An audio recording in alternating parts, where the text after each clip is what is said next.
Well. Hello, everyone. On a late night, freaking late night, I'm streaming at 10 p.m. my time. So obviously a little bit different in terms of the streaming hours, but we had a good day today. So I'll do a quick catch up and everything. But hello, everyone.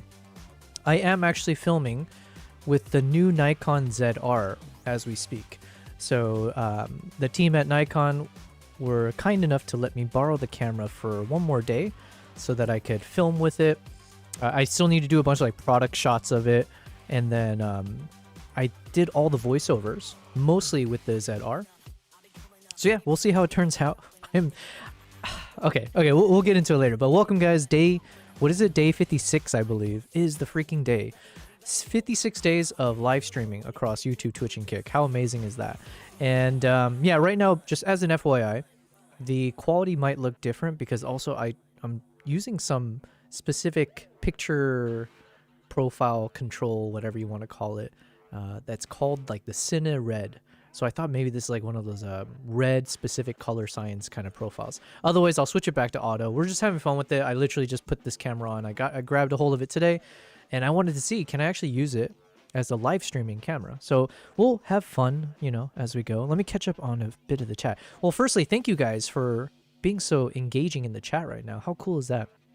Nico, I have awarded you the coveted 300 PPs for being the first one in the chat. So thank you, Nico, for saying hello. Thank you for being here. And okay, let's see. What Nico, you asked, what camera do you usually use? So usually I use this guy right here. This is the Nikon Z6 III. So this is like my go-to because it's super light. I actually don't know what it is in grams and everything, but super light. It has like the flip articulating screen, so I do nice like selfie modes from here. Everything's touchscreen, and it captures really high resolution quality in a really hybrid compact camera.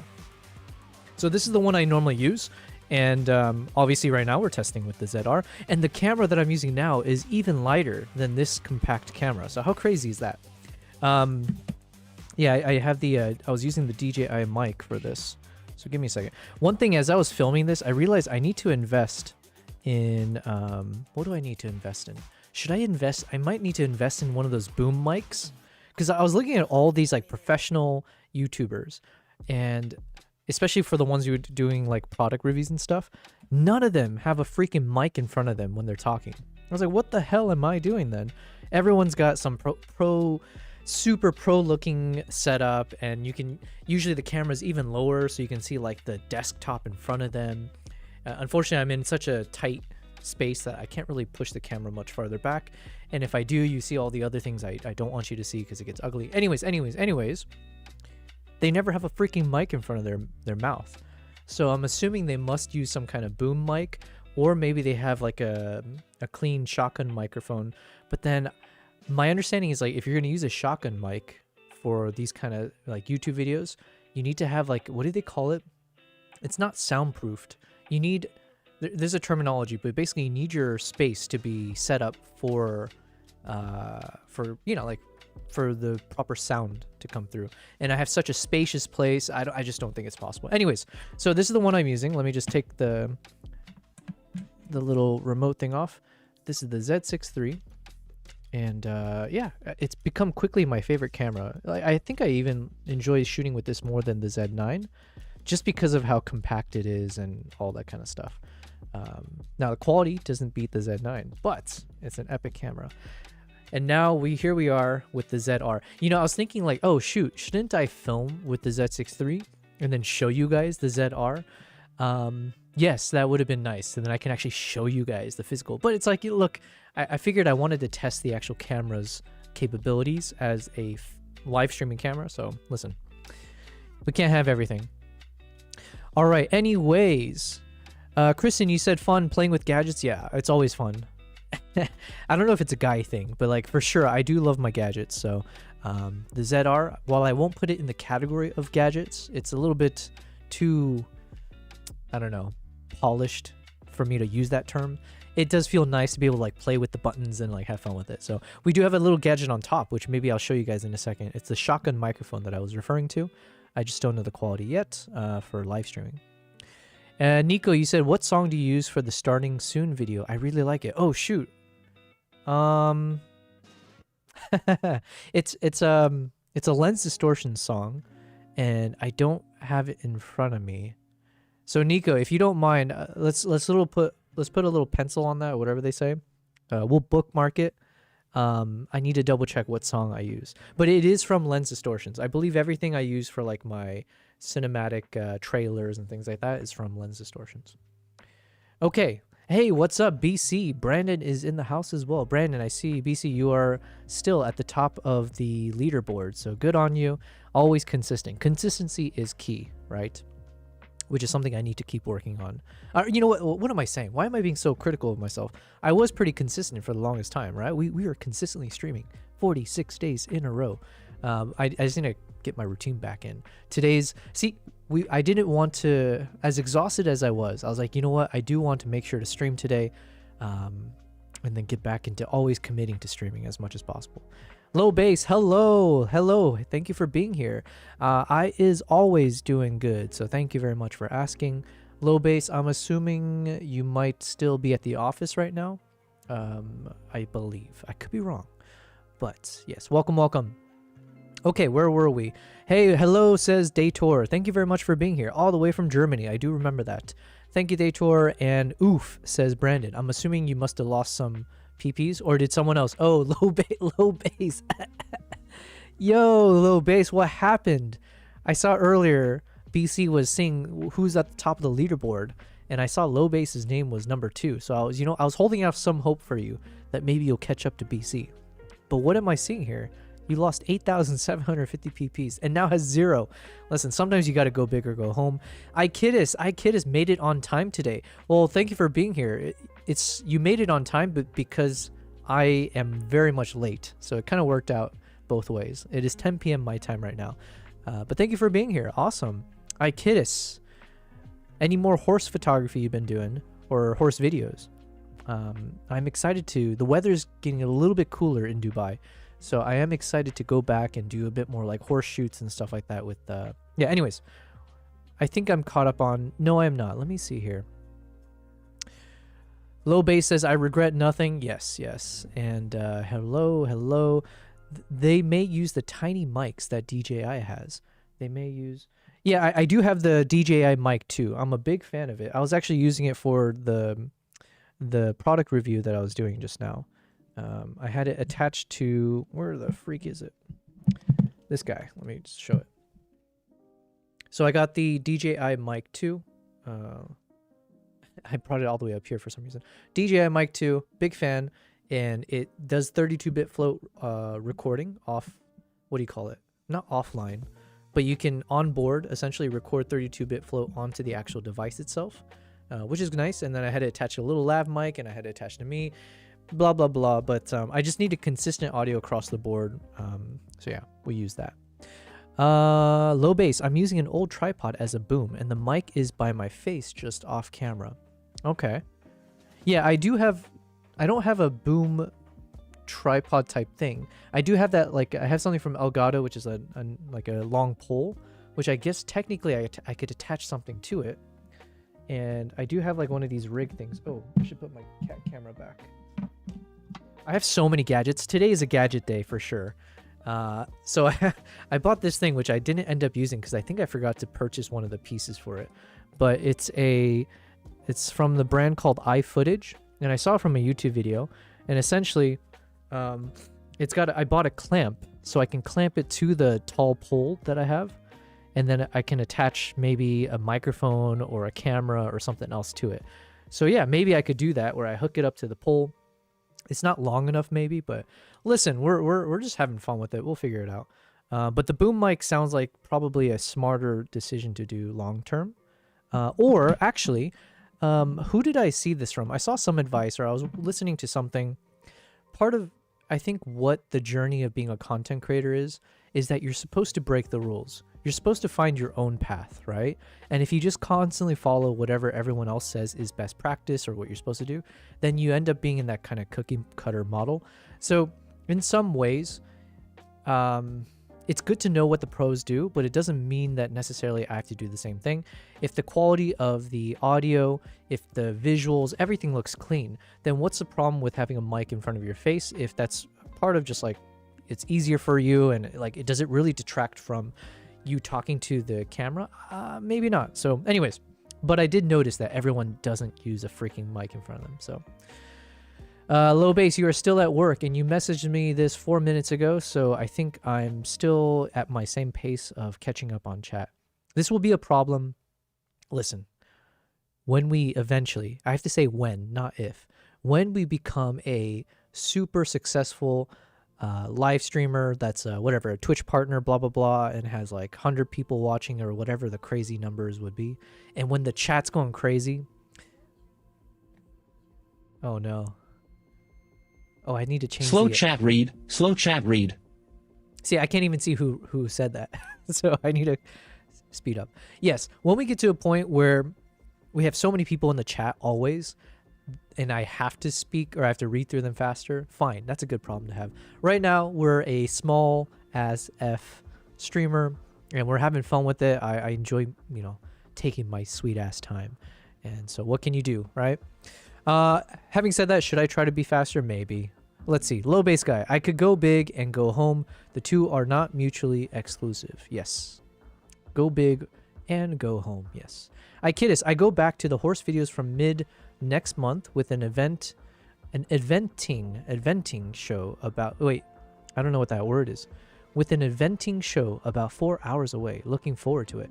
Hold on a second. I kid us. Let me read your chat message again. I go back to the horse videos from mid next month with an eventing show about 4 hours away. Holy Christ, Ikidis, you are melting my brain with whatever you just tried to say to me. Happy Monday. Whatever, man. It's a beautiful day to be a Team Canon member. Whatever. I'm assuming that was Brandon, BC. Ikidis, what are you trying to say to me? I need to translate. Yo, Low Bass guy, is your translation feature working on the chat? I go back to the horse videos from mid next month with an eventing show about 4 hours away. I'm so confused by this message because you're talking time in the sense of months, and then you're saying something about 4 hours away. Okay, you know what? It sounds like you're gonna get back to doing horse videos soon because there's some event that's coming up that happens to be 4 hours proximity from you, and you're looking forward to it. Well, I'm looking forward to understanding what your message was. How about that? But no, it sounds cool. Sounds cool. I'm excited to see you doing more of those kind of horse stuff, and I'll probably reach out to you as hopefully I have some more horse related stuff in the future as well, because I need to learn from you guys, right? How do you what are the best angles when it comes to horse on its own, horse with the rider, and all that kind of stuff. Okay, Low Bass. I just rubber banded my mic to the quick release plate of a Vanguard Alta Pro. I like the not tenacity. I like when people are innovative with whatever they got, improvising. There we go. I do not have a spit and polish operation, nor do I. For the most part, I really don't. Yeah. Anyways, I do. I agree with you. Slow chat read, slow chat read. Whichever way. BC, that was you. Gotcha. Happy Monday. It's a beautiful day to be a team, whatever you said, member. Fair enough. Does it translate? Yeah. Okay. Apologies, poorly communicated. No, I'm only messing, obviously. I'm not the best communicator. I'm very verbose, and I sometimes need ChatGPT to kind of regurgitate whatever I said to be more concise and succinct. So believe me, I'm the last one to speak, but I am very I don't know if OCD is the right word. Whenever I'm typing something or when I'm messaging my friends, I do tend to be the type where if I see any typo, I will delete everything to get to the typo, or I'll just try to make sure I do. Yeah, I'm one of those. Hello, Tom Vault, Moro Mitakulu. Okay, says, hey, what's up? How's it going? Wow, I do like that chatbot feature. Shout out to Low Bass and the whole team there. How am I doing? I'm doing very well. Thank you very much, Tom. Good to hear from you, Tom. I think it's been a while since you were here, and so hopefully you've been doing well. And from my side, in terms of quick updates, it is day 56. We've been streaming 56 days now as across YouTube, Twitch, and Kick. We did take a 2-week break in between after day 46 as we went on our super secretive, super awesome film project shooting with the Nikon ZR. And so you can see the pinned chat for the 5-minute short documentary film that I made using the Nikon ZR. Hopefully you'll love it and leave a comment and all that fun stuff. Right now, it's a late night stream for me because I was filming. It was a busy day, and then I got my hands on the camera late afternoon, and so I tried to spend the past couple hours recording everything. Now, I thought I'd be much quicker about it, but it turns out the teleprompter that I have does not have the proper adapter ring to fit with this lens, the 20mm lens that I'm using. I do have the proper adapter ring for my 24 to 70mm lens that I have. Unfortunately, I'm letting a neighbor borrow it right now, and she is not home. So I didn't have access to it. So it turns out what I had to do was freaking memorize the entire script as much as I could in terms of big chunks. And I'm not a good script memorizer. I'm not an actor. My brain no good, okay? So it took a lot of time and a lot of memory card space to speak everything out loud, and I need to double check it later to see if the quality is even good, and there's a chance that I'll need to re-record everything. I have the camera until tomorrow, and I need to give it back probably early afternoon. So yeah, anyways, that's what's been taking up so much of my sweet ass time today. But yes, Tom Vault and everyone, anyone who's into that world, I am currently shooting this with the Nikon ZR, which is the recently announced camera that hasn't launched yet, and so you guys are getting, you know, exclusive access to the quality of this camera. I am shooting in this weird picture profile, I will say, because I was just choosing the auto one, but then I saw this option that said there's a picture control for Cine Red. So I didn't know if that was like maybe a custom one for like red color science. So I figured, F it, let's go ahead and just put it on there and see how it looks. And I am also shooting this at Apple ProRes 12-bit at 4K 24p, which is then being whatever downsized or whatever downsampled to the OBS 1080 24p that I stream at. I don't know if that makes a difference or not. Or so far, it seems like my computer setup can handle it, so it sounds like it doesn't really cause too much of an issue. But yeah, I can't show this in the red codec, or I could, but then obviously when I shoot that, it would look very flat because I don't have the proper view assist set up to have like the red color science. But anyways, we're just testing it. Now there is something about this. Actually, you know what? Hold on one second. Let me just make sure I read all the chat. What am I doing? I am more than slow. This is probably bad practice. So this, I apologize. BC says, okay, I'll chill with gambling till Yobel catches up. Oh, you know what? Let's go ahead and gamble all. Okay, let's just see what happens here. Ikidis, you said the next show I will be filming is next month. It's an out-of-town show, so I will be traveling for it roughly 4 hours away from where I live. It's an eventing. Oh, okay, so I thought it was a typo, but that's an actual term. Gotcha. It's an eventing show, which is different to what I've been filming previously. That was show jumping. Eventing is a 3-phase show which comprises of dressage, show jumping, and cross country. Oh, whoa, that sounds awesome. Ikidis, one of these days, especially hopefully if I get more like awesome film projects in the future, maybe that could be something I can pitch, is like traveling somewhere to film like a really cool horse eventing or whatever you think is the most epic stuff to capture. So I will ask for an invite whenever the coolest horse event that's in the calendar. And that does help, so thank you very much for the extra context. Tom, you said all good, quite a few exciting projects behind, and a few more for coming up still this year. Yo, that's awesome to hear that you have a lot more projects coming up, because we are coming up towards the end of the year. So how exciting you guys have. I have no more exciting projects, for example. I have nothing left for the rest of the year except catch up on all the shit that I'm supposed to catch up on, so... but yeah, it sounds like some exciting... Are you sharing any of those exciting projects that you've already worked on, or is that super top secret stuff? Kristen, you said comparison is the killer of joy. Yes. Who said that phrase? That's a good one. But I agree. Comparison is the killer of joy. Or yeah, I think like jealousy is like one of those unfortunate traits, human traits that we all possess that some people kind of lean into, some people suppress maybe. And I think it's just not a healthy relationship that most of us have with the concept of jealousy. And I think it's worth exploring or kind of embracing and realizing when it's good, when it's not. But yeah, comparison, generally speaking, can make things feel very negative to one party. So yeah, I agree. Oh shit, I lost on both. Okay, so I lost all of my PPs. So low base, I am with you now. And unfortunately, I let BC goad me into losing all my PPs. So, you know, it is what it is. Kristen, you said some women like gadgets too. I even named a cat Gadget. Oh, that's a cool name. Oh, wow. Okay. Gadget. That's a cool one. And I agree with you. Yeah, it's not necessarily a gender thing. Lobe says, hangs out next to the hobo trash can fire with Yobel Prize and passes bag liquor around. Yeah, you know what? We will gain our PPs back very shortly, I'm sure. Gambling is not a good thing, though, clearly. Kristen, you said, I'm happily married, but you could find a woman who likes gadgets too. It might be overkill. Actually, that's always a good question in terms of like, what is simpatico? Like, do you look for a partner who shares your passions or hobbies or has a very similar personality trait? Or is it better to find someone who's the opposite of you, who kind of fills in or balances out for, you know, your weaknesses or your gaps? Good question. I don't know. But I'm sure we'll all find out the solution. I'll have some too, please, says Ikidis.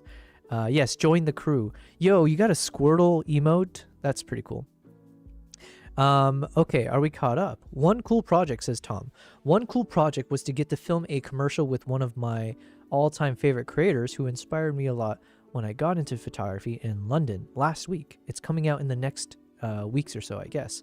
Yo, that's pretty cool. Anytime you can meet someone who inspired you in person, or like to have like that kind of informal conversation, it's like such a cool feeling. I've only had it a few times, but one of them was for an amazing Australian guitarist. He's probably, in my opinion, he's like one of the most talented musicians, ahead of his time in many ways, because if he was born now in this day and age with like all the tech and the, you know, social media stuff, he would be even bigger name. But yeah, guy's name is Tommy Emmanuel.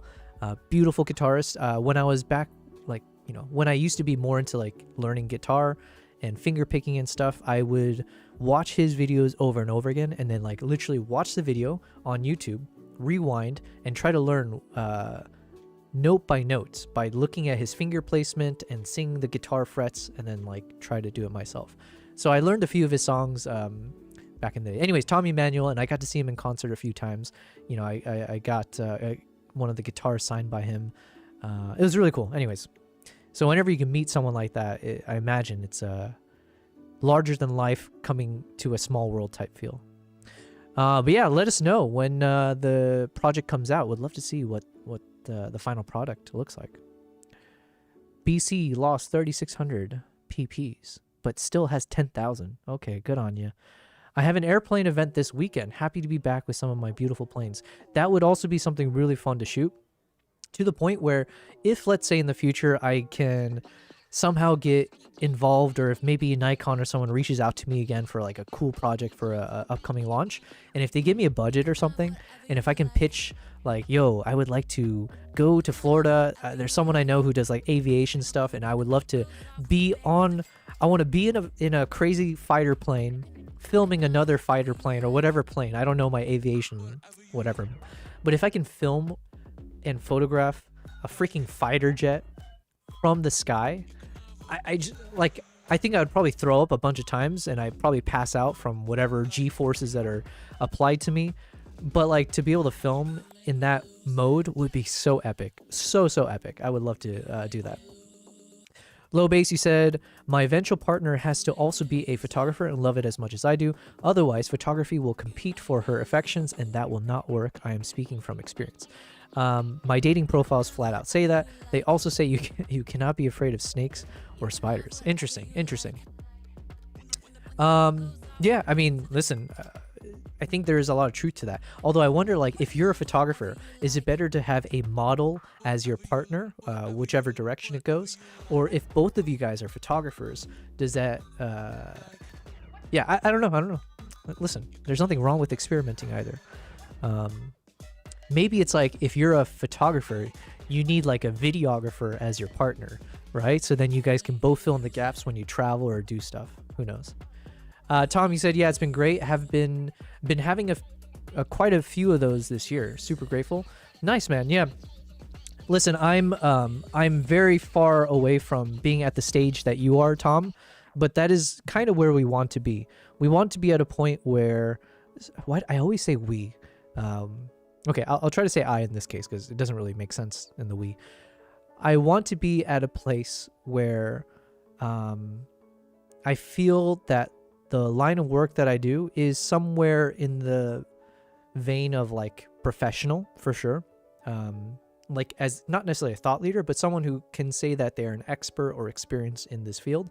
And then ideally I want to be in a point where I'm able to more easily just pitch projects to people or like get funding for various types of projects. That's the ambition, right? Is to be able to pitch different projects to travel around the world, film stories or moments, and then have a crew that we can like make stuff with. So that's kind of the end goal. And it sounds like you're basically already there, Tom, is my understanding of it. Or like you are getting roped into a number of these cool projects. You're part of a team, whether it's your own or like whoever's hiring you. And then you get to do these like really cool projects. So yeah, I think I would like to be project based, but my big challenge right now is trying to balance between like stretching myself too thin by like not necessarily being a freelancer, but like being in the world of like being project based while trying to balance out with some of the other ambitions or things that I'm doing, including like live streaming and YouTube channel and like, you know, posting content consistently and all that fun stuff. So I haven't figured out the right balance yet. I did just recently make a post on Upwork to see if I can get, I'm trying to find a YouTube editor. So I figured, you know what, I need to hustle. So I did put a post out there to see if I can find a potential video editor who kind of fits my style, who not only has the creative chops, but someone that I could hopefully work with long term. So yeah, anyways, I think that's one of the things I need to keep learning how to outsource so that I can scale what I do in a more manageable way. So my models are spiders, says Low Base. Oh wait, BC said, try to convert me to Nikon. Hey, listen, if Nikon keeps going in the direction they are going in right now, I don't need to do any convincing. I'll just show you. The proof is in the pudding, as they say. But yeah. Tommy said, I guess so, always pushing to next level, so I guess you never feel like you are already there. Yeah, for sure. I'm assuming you have like crazy amount of aspirations going forward as well. So it's kind of fun to hear from you, Tom, and other people that have like hopped into the stream or just watching YouTube videos or seeing other people in this kind of world, even tangentially so, and seeing the progress they've made. And then like using that as a way to see, is that attainable for me? Or is that like a direction that I can kind of take? Or can I take inspiration from some of the things that I learned from you guys? So I'm very much at that phase where I'm super, super confident in myself. I've never been more confident in my abilities, in who I am as not just like my, let's say, whatever skill sets, let's say hard and soft, but like the hard skills for sure. But I feel very confident in general of like what I have to provide to the world, what I bring to the table in a team setting, whether it's corporate or in this kind of stuff. So the confidence is there. What's not there is consistency and in time, right? And money. Money is still there for me. Okay, so money is there, although it quickly drains in one way, not the other. But yeah, I still have a timetable of about 1 to 2 years where I'm trying to see, can I keep pursuing things that are meant for my personal brand and my growth and like the things that I'm passionate about, as opposed to, you know, having to spend more time doing freelance related stuff that will take me away, but will pay the big bucks. So trying to find that balance, I still haven't figured it out yet. But the confidence is there that if I keep doing this long enough and consistently enough, we can make this super, super successful and long-term and sustainable. But yeah, anyways, there's a lot of ifs involved with that statement. So let's hope that my stocks, let's hope all the stocks keep going up, right? Let's hope that there is no crazy recession coming up. And yeah, we'll keep doing this. Tommy said, I could do so much better and more for sure. I mean, yeah, I think it's always good to think of, like, as long as you don't, that's what I'm saying. I think it's always better to think of that way where you say, I could do much better and more, as at the same time you maintain that confidence that you have in yourself. So as long as you're confident that you are skilled and like you add value and you contribute and blah, blah, blah, but you also feel like you could do a lot better, then it's a good recipe. The moment you feel insecure about yourself and you're having those thoughts, oh my God, yeah. I don't want to be there. Freelancers, says Low Base, are what they call the people who volunteer at medieval times. You know what? I like medieval times. Back in the day, as a kid, was it middle school? We used to go to medieval times, and I loved it almost as much. It might have been on par with like even going to like Disneyland and stuff. I don't know, or Six Flags, as we said. Sees self out. It would be better if the proof were in the photos. Yeah. Tom, you said awesome. Okay, we are caught up. So we've been doing a bit of nonsense, but obviously for me, I do enjoy just chatting with you guys. I enjoy just chatting. Like, it's definitely taking some pressure off. If I were to reflect, and I do need to make a YouTube video about my first 30 days as a live streamer. If I had to reflect on some of my biggest concerns before I started live streaming, or like concern / fear, or like my hesitation, it was not knowing if I'm doing a live stream, like how can I be doing something productive 24/7, or like, you know, for every second that I'm live streaming so that people stay interested. So the thought was like, oh my God, do I have enough content when I'm editing things that people like never feel like there's dead air or like whatever, right? I felt like I always need to make sure to lean in on whatever the footage is and whatever content that I have to share to make sure people stay interested. And I think that fear has been alleviated quite a bit. And it is really cool to know that sometimes I don't even have to show you guys anything, as is proof here. Like, what have we been streaming for like about 20-30 minutes without me actually showing any content here besides my beautiful face and like whatever else, right? Yeah, so that's been reassuring / encouraging to know that I don't necessarily have to always feel pressure to be an entertainer too much in terms of like the actual content. So I appreciate that. Yeah. Low Base, he said, it's not about the content, it's about you. Twitch is community over content. People come to hang out with you, and the thing you're doing on screen is largely secondary. Thank you for saying it in better words than I could have. Yeah, that's exactly it. I felt like I have to always do whatever this content is. It has to be primary, and then I'm just kind of secondary, as in I'm the remote control that's, you know, controlling the mouse and like making things happen. So it is cool to know that I could just be here and doing nothing. Or obviously I have my cats for that reason too. But they're kind of in sleep mode. All right, you know what? We're going to bother them. 3, 2, 1.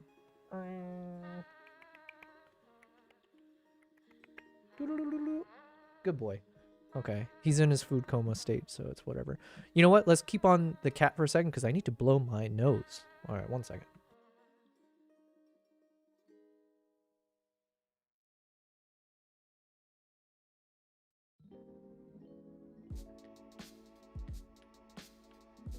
All right. Feel much better. Much, much better.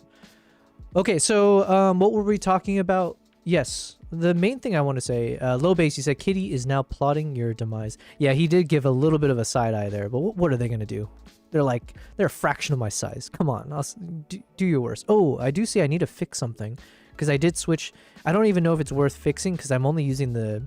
Actually, it is probably worth fixing. Is it? I just noticed my screen is super, super tiny in the main box for myself. Damn it, is it worth adjusting? Nah, it's not worth it. Because it is a late night stream anyways. So let's just kind of chill for a second. Let me show the screen again. Okay, so I'm looking at myself here. This is, again, the Nikon ZR. Actually, let's go ahead and play with it a bit. So I mentioned I'm using one of those color profiles called the Cine-Red. So I assumed that this might be one of the red color profiles or whatever that's set up for this. But let's just go and put it into auto mode. Ugh, let me reach over. Thankfully, this is a touchscreen camera. Okay, we'll put it into standard, maybe? Ugh. Okay.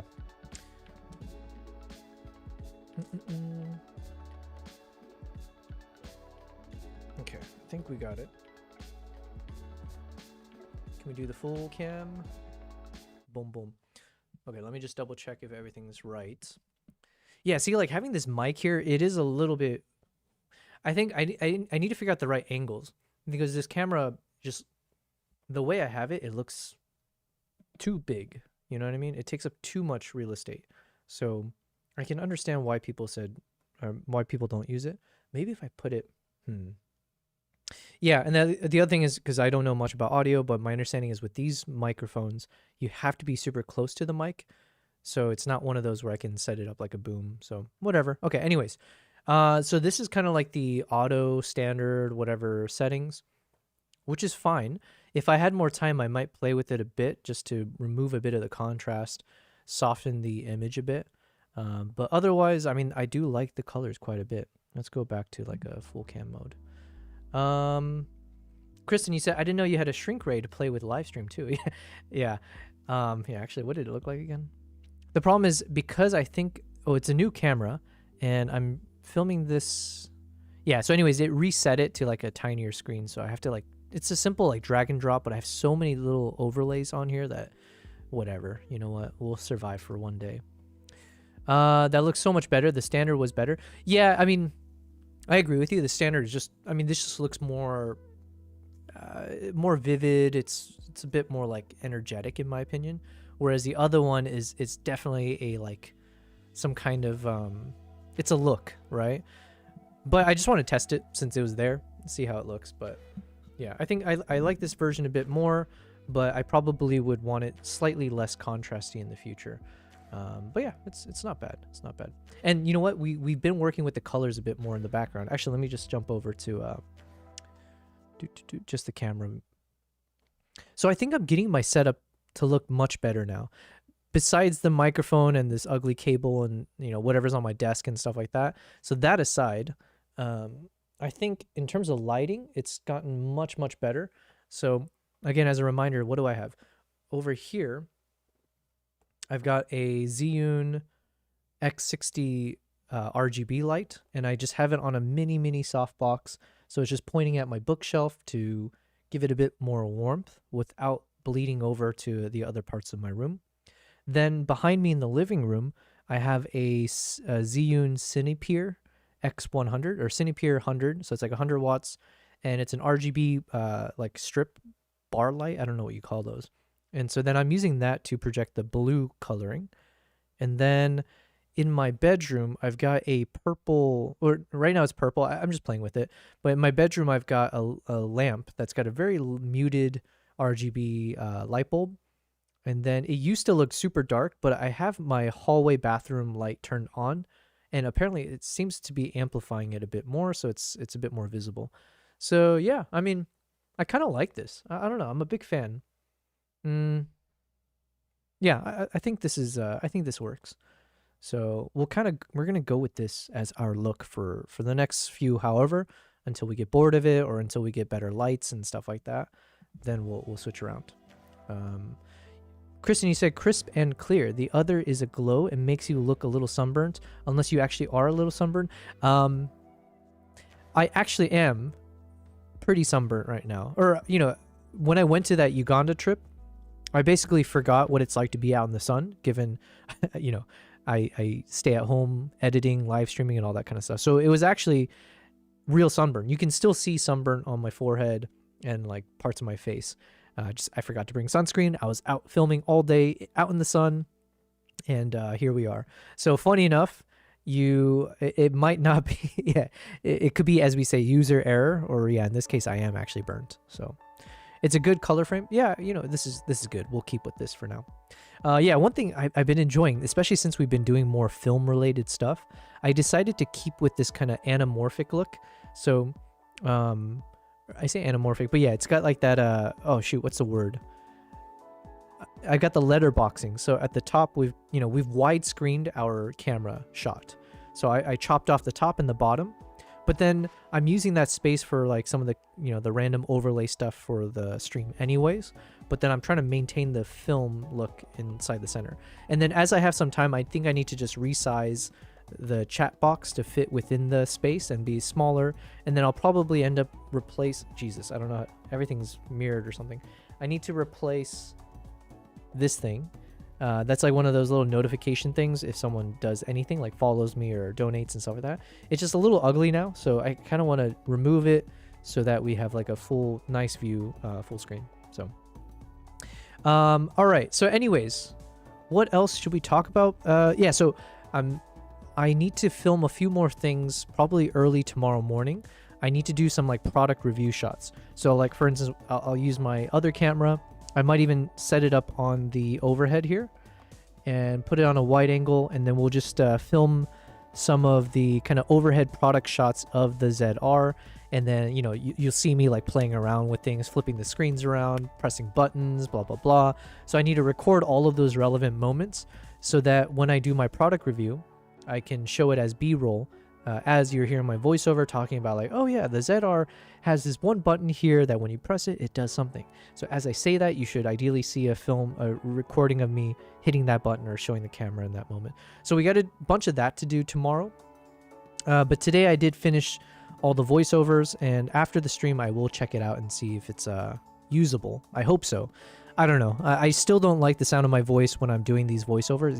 It feels too robotic and too rehearsed. I want to get to a point like I do with these live streams where I can just like talk to the camera about whatever topic. I'm always so impressed by those YouTubers and live streamers, but mainly the YouTubers who are able to do, whether it's product reviews or long form topical conversations, where at the very least, either they are just speaking, right off the cuff, or they're doing a really good job with whatever teleprompter they're using to make it seem like it's right off the dome, right? I don't know how they do it. I would love to get to that point, but as of now, whenever I'm doing these reviews or whatever talking head videos, I always feel like people can tell that either it might look like I'm reading from a teleprompter, or it sounds like I'm using rehearsed lines. So we want it to be as organic as possible. I don't know if I'm there yet. Kristen, you said we need the cat camera on the right side. On the... oh, yeah, you're right. Actually, Nala was chilling over there earlier today. Before the stream, maybe? So yeah, if I can have a camera there, that would be good. So imagine in my setup, maybe it'll be like... Maybe I have one camera as my stream camera. Then we could have one camera for cat number 1 over here somewhere, and then a third camera pointed at the other one. Yo, how that's like beyond overkill. I don't even know if my PC can handle all that. Actually, it should. It's a heavy duty Mac Studio. Why spend so much money for this Mac Studio if not to have 3 cameras set up with 2 for cats? You know what I mean? There's no better justification than spending the crazy amount of money I did for this Mac Studio, if not to just be like, well, I want to be able to show both my cats on a stream. So, yes, Kristen, we're gonna get there. We're gonna get there. Yeah, I'm thinking out loud, because it'd be the 20mm lens I'm using here, and then I need another wide lens for the cat here. But then for the cat nest over there, I could use I can keep the camera close to the setup, but then use like a tele lens to zoom in on the cat. So yeah. Okay, you're giving some thoughts here. We'll make it happen. This is like something we'll do when we reach 4 months of live streaming, 4 to 5 months. That feels like an appropriate time where we can evolve and elevate our stream quality to get to that point. So be patient with me as we're still wrapping up month number 2. Can you believe that? We haven't actually streamed for 2 months yet. It's physically, is that the right way to say it? We are technically on month number 2. However, because we took the 2 weeks off, we're only on day 56. So we're almost there, and we'll celebrate. But okay, anyways. What do we need to do today? I don't want to do anything too crazy right now because I'm a bit exhausted. Plus, it is, you know, close to 11 p.m. here. I haven't eaten all day. I just had chips all day. So I also need to think about dinner later.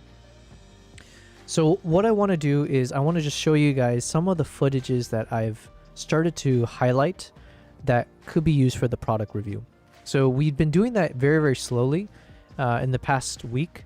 But off stream, I did a bit more work to start identifying some of the best shots that I have that lines up nicely for our product review. So I think I finished the, let me see, how far do we get? Okay, I didn't finish. We still have, oh yikes, we still have a lot more footage to go through. But let's do a little bit of a recap. So these are all the footages that I captured with the new Nikon ZR. And all of these ones that I put into this timeline were any of the footages that I thought would work best for our product review. So hopefully showing off the best features of the camera, that kind of stuff. Kristen, you said you got to put it to work. Yes. 122 days. Is that what? Is that like 4 to 5 months or something in that range? Yeah, when we reach that point, I think we'll do it. You're making a chicken black bean and rice bowl for dinner? Yo, damn it. I'm so hungry now. So, yeah, today was a weird day because I had to like go pretty far to pick up the camera and other stuff. So I just didn't end up having time to eat real food. So I just had a bunch of veggie straw chips, which is not enough to sustain. So I am jealous. See, Kristen, this is a nice moment to be jealous, right? As we were saying. Or comparison is the killer of joy, was it? Yeah. I'm jealous that you're eating chicken black bean and rice bowl for dinner. I might order a Chipotle bowl just for that reason. Okay, so these are some of the clips that I'd highlighted. The first section here, this kind of big chunk, were some of the footages that I highlighted that could be used when we talk about the shooting in 6K red raw. So this is all about the color science. Like, how does the footage look? How does the camera file and the videos that I took, how does it look in this new camera's red raw codec? So this is the whole R3D NE codec shot at 6K, 60 frames mostly, but then some at 4K 120.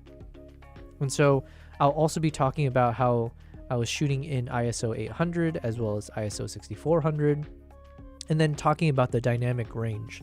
So I think those are the main things. Let me actually, you know what? Let's pop open my script.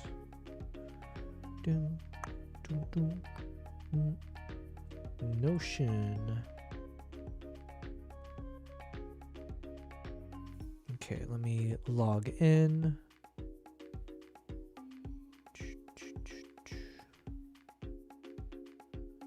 Okay, let me just drag this over. Man, it is so weird saying that my camera is off. Is it worth fixing? Is it worth it?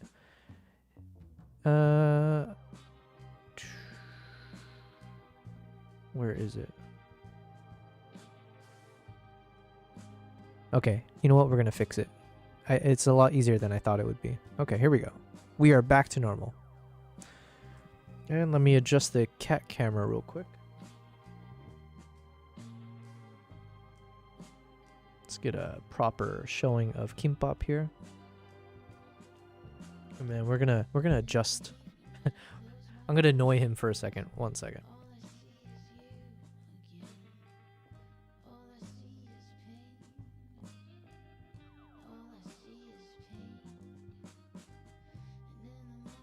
There we go. Good boy. Good boy. I need it so I can punch in on the screen so I can zoom in on my cat's face. All right. Thank you, Kimbap. Let's minimize this. Okay, so you were saying fix it tomorrow. Oh, that was a very easy fix. Yeah, it was much easier than I thought it would be. I'm not gonna lie, because I have so many overlays here that I thought it's like hidden. Oh, look at him. Look at this bastard. I don't know why, but I feel like he's more comfortable pointing his face away from the camera. Maybe it's like, maybe the light is annoying for him. That could be it. So, you do your thing, Kimbap. We're just staring at your ass now. He's got the best pissed off face. Yeah, listen. You know what? I'm okay with pissing him off because he's got a spoiled life, you know? So, okay. So here's my script. So when I talk about feature number 1, I talk about how, so the ZR records the Red's new R3D NE internally up to full frame 6K 60, 4K 120. I mentioned you're getting this 12-bit color, blah, blah, blah. I mentioned that it feels like cinema media. It shoots in base ISO of 800, 6400, 15 plus stops of dynamic range.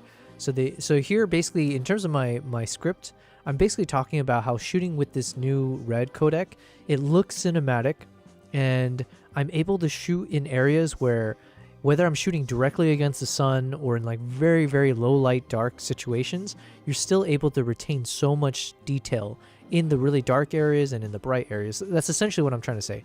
So I've been impressed with the quality of the colors as well as the quality of the dynamic range of this camera.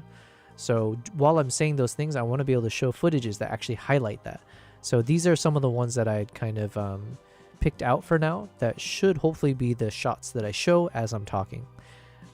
Kristen, he said he's got the no cameras, please. Look, yeah. You know what I need to do then? I just need to put a camera on the other side. So that way I get his face zoomed in on there. So we'll find a way. So let's check out some of those footages, and let me reduce the audio because this part is not necessarily for the audio, it's just to see the quality. So let's see. Oh, and then I'll probably try to do the thing where you show like a before and after, so it would look flat and then like hop into like the colors. I'm not sure, like this shot I may or may not use. It's kind of a nice shot because it's, again, you know, it's not often you see a human next to a wild chimp in this way. So I think while with everything that I've seen, this is not the most exciting footage, and like the colors are not the most exciting. It's a lot of greens, obviously. Maybe showing it for a few seconds is nice to just kind of bring it back to like, yo, this is a crazy shoot. And the colors do look nice and all that. But it's not necessarily one I'll lean into. Maybe just for a few seconds. Let's see, is it worth it on this one?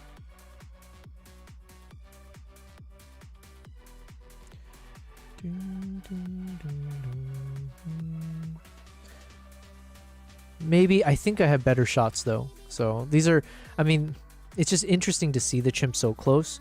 But as far as like, if I needed the shots that really show off the best colors, it may not be the best. Same thing with this one. This one's a nice, cool moment of like, yo, this dude is hand feeding some big ass chimps. What the hell? And then you got the baby chimp in the background. So, yeah, I think it's a nice shot. But let's keep looking.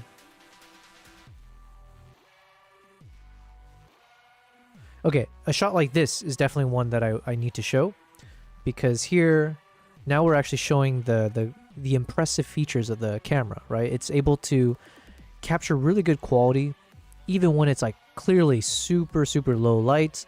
And, photographers know this as well, but like if you're pointing the camera straight at the sun, or if the sun is in the shot, especially when you're shooting in like a matrix metering, or the cameras are looking at all of the pixels to figure out what's the average light, you end up in a situation where, you might have the sun and everything nicely exposed somewhat, but then the foreground is super, super dark, right? As is the case here. But here, like, I feel like you're able to still see a lot of good details in a lot of these subjects that normally should be pitch black. So to me, I think this might be a nice shot to show in terms of showing the dynamic range of the camera. And it feels very, very rich. I think the colors are rich. I don't know how much editing I did to this. I don't think I did anything crazy. It might just be... Actually, yeah, look, well, yeah, I don't think I did anything then on this one. So we could do a little bit more, uh, more than nothing, right? But yeah, so let's see. We can like lift this up a bit.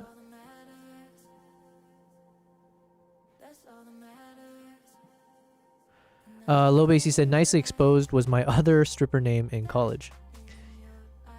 You can't say other when you have like more than 10. I feel like at that point you just gotta say one of. But yeah, I think the colors are nice here.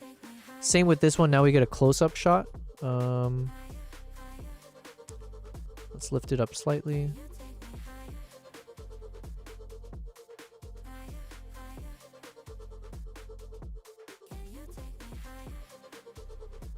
Do, do, do.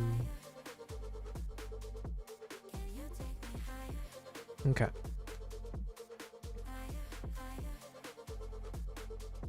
Yeah, so I think a shot like this will be nice to show in the product review, because it's like one of those situations where it's kind of like filming with lights, right? In a controlled environment. Even with like the worst camera or like a cheaper camera, you can end up with something that looks nice because you can control for different scenarios. So like you're in the best situation possible. So like to show the camera's quality when you have like perfect lighting situations, stuff like that, it doesn't necessarily then give a lot of valuable information to a prospective consumer or someone who might be interested in the camera itself. So it is best to like try to show at its toughest, or when you're stress testing the camera and showing what is the quality like. So an example here, in a situation where you've got very, very low light, I need to double check what the ISO was on this one. Shooting directly against the sun in this low light situation, what's the quality then? And to me, I feel like the quality is quite nice. It really is, like to me personally. And it's like something, it's better than I could have imagined shooting with any of the previous cameras I ever filmed with. To be able to still see like the greens in the grass, the rich colors in the sky, like even the sun itself doesn't feel like it's a pure white exposed shot. It feels like there's color to the brightest points, and there's good details everywhere. And clearly there's a bit of graininess to the shot, but it's not overwhelmingly so. So yeah, I think this is a good one. We'll probably end up using this. Now, I do want to double check. 1669. Okay, give me a second. Let's open up Photo Mechanic. The rules were not explained to you, to me, says Low Bass Guy. Okay, let's go to...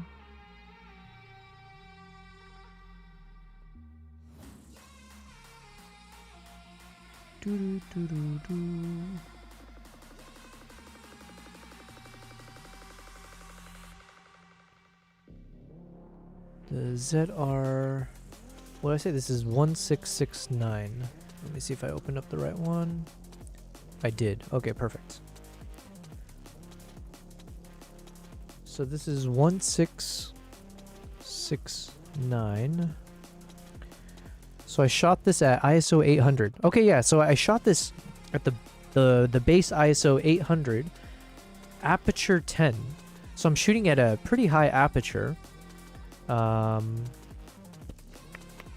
60 frames per second. So at 800 ISO and aperture 10, we're still able to, like, you know, so clearly we're shooting super low light situation. But it turned out pretty good. So yeah, for sure this one I need to show off. Maybe what I'll do, I'll start like dragging it over to the top track. This could be another good example, but the other one is clearly more crazy. Oh, I think that's why I kept this one. Low base 8675309. Oh man, I grew up with that commercial. And Nico is clearly someone. Nico, I believe you are a Gen Z, because I think 67 is that like some kind of catchphrase or some, like, it means something for like the new generation. Whereas low base, I understand the reference, the 8675309. of who hasn't heard that commercial, although I forget what commercial that was for. Kristen, you said that's gorgeous. Oh, I like that shot of him walking down the pier. Oh, you're talking about this one. Yeah.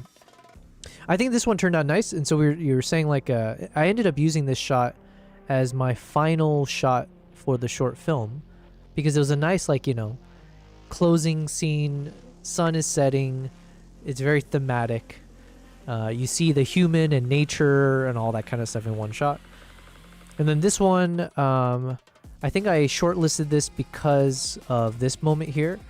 Because like in one shot, how do you see like, okay, the quality is good here. Nothing is over or underexposed, it seems. And then all of a sudden we're pointing directly against the sun. So I wanted to double check to see if, you know, if it turned out okay. Which I think it is okay, but I don't know if it's good. Let's see. Yeah, so here, for instance, the fact that technically I was filming this with this, like the settings of my camera was shot for when I was facing this direction away from the sun, where it's more towards him like this.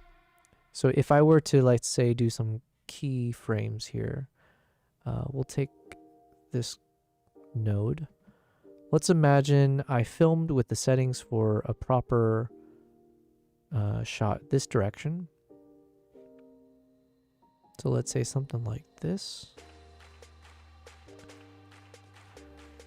So here, like the colors look nice when the doctor is walking towards me. But then of course, once we get to this point where now we're pointing straight at the sun, the problem is now obviously the lighting situation has completely switched over, which means the settings I had before doesn't necessarily work. And the chances of being overexposed are much higher. However, as I'm looking at the shot, it does feel like, yes, there's a bit of overexposure because I didn't change the settings. It actually looks pretty decent. Like I'm able to drop this, dropping the curves quite a bit.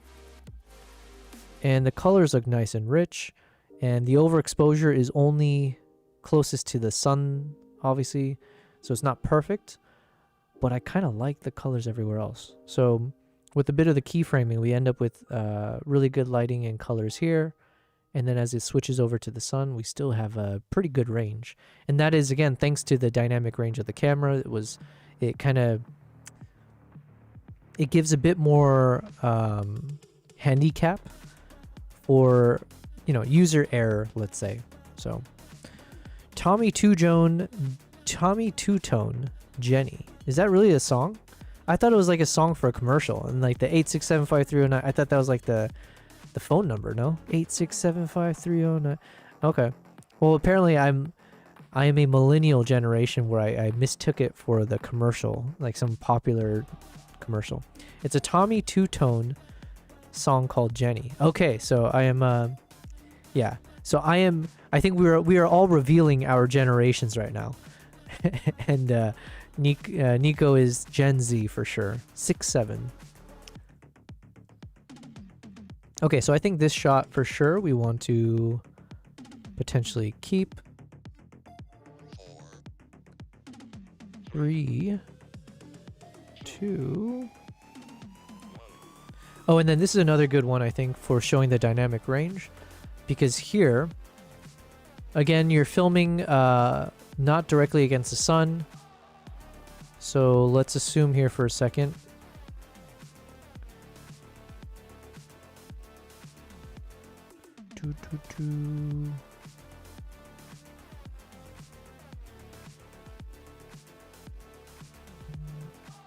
So I might have like adjusted the curves to be like this as we're looking at the birds from this direction. But then once we lock focus and we're tracking the birds here. So again, here we're looking at the waveforms. We can lift it up even more if we wanted to, but I kind of like the colors. Let's see. Let's say we keep it something like this, right? So colors look pretty nice to me. A bit of noise, but we can always remove that fairly easily. Colors look super, super nice here. So nothing is overexposed. We're getting like the white bird. No weird highlight clippings or anything like that. But then behind the bird, we're getting like the nice like tones of the yeah, we're getting nice gradients of like the the water, and we're getting nice shades of the green of the grass. So we're getting like a decent like, what do you call it, like duo tones, let's say. But we're getting nice like gradients across the board. And then here is where we're actually stress testing the camera, because then here as the birds are rotating around me, and now as my camera's continually pointing towards more and more light, all of a sudden here we're like pointing straight, almost with the sunlight. So you can even see the waveform now is getting a little bit too crazy for me. But the thing is, again, nothing is overexposed in the sense that nothing right now seems to be pure white, which means that in post, as you're watching me do now, I have the ability to actually adjust everything to keep so then we got the nice colors over here as we point towards the sun. We can then go ahead and like play with this until it's in a good spot. So I think this is pretty good.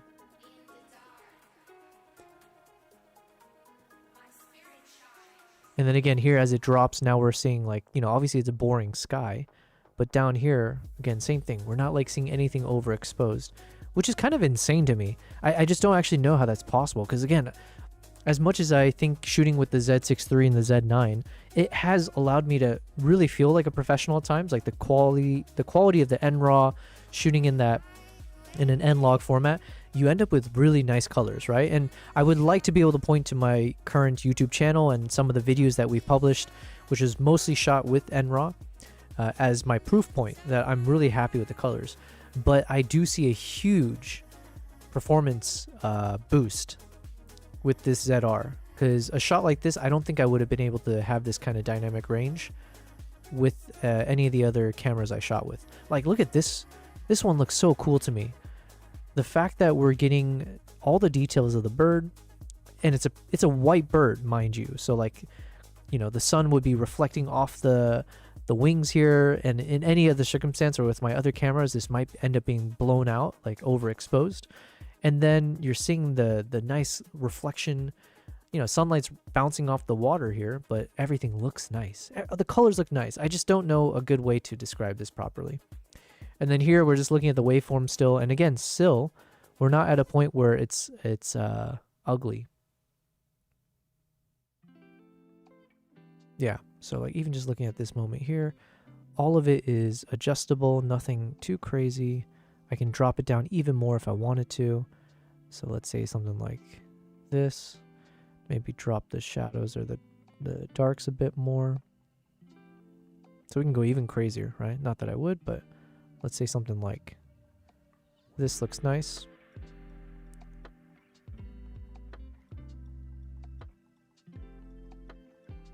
And then let's lift the shadows slightly here. Okay.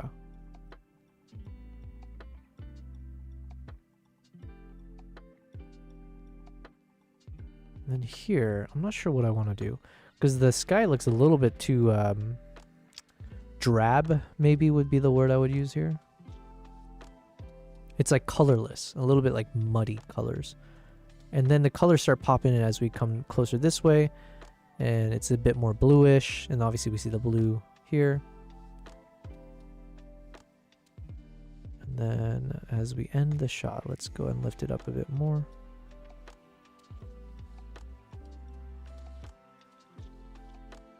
Yeah. Okay, so I think, I don't know how much of this we'll use, but I do think this is one of the better stress test examples of the quality of this camera, being able to shoot with like such good dynamic range. And again, it's like, I think they say it's about 15 plus stops of dynamic range. And I believe like with some of the even more expensive cameras, you can get a crazier number than that. It's so cool to me though, that you have a budget camera. At the end of the day, this is $2,200 for this camera, which is funny to say, but that is like a budget camera compared to getting this kind of quality cinema features would normally cost you like double that, right? So to get like this kind of jam-packed features and quality in a compact body like this, insane to me. Okay, now we're gonna hit into some of the chimp shots, and I think some of these. Oh, actually, no. We're going to get back to some other shots. Okay, let's look at this chimp one, because I think this is one of the cooler ones. I do have a bunch of others as well. But in terms of like looking at the colors here, I think this is one of the best ones I have. I say best, but it's like as in like you see nice colors and details in like the dark areas and the brights, but then also it's a nice shot. Like you're having this baby chimp, and I'm assuming one of them might be the mom of the baby chimp. I'm not sure, but they're like, you know, nice little bonding moment. So let's see here.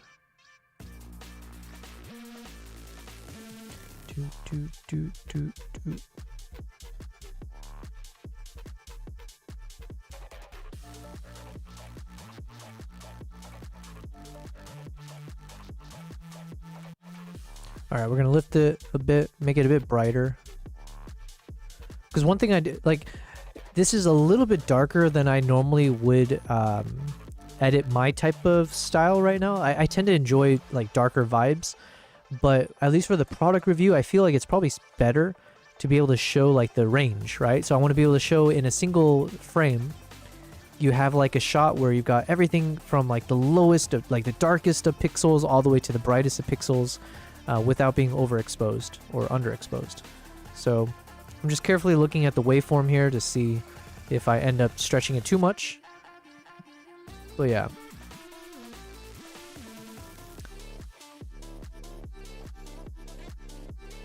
Okay, so this looks good.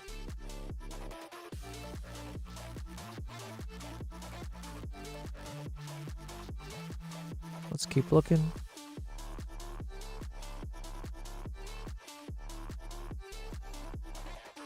So here we're hugging the blacks a little bit too much, so maybe let me just double check.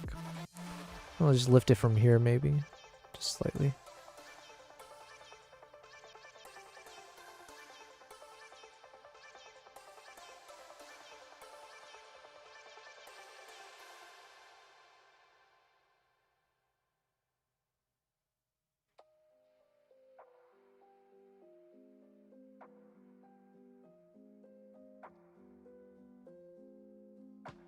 Okay.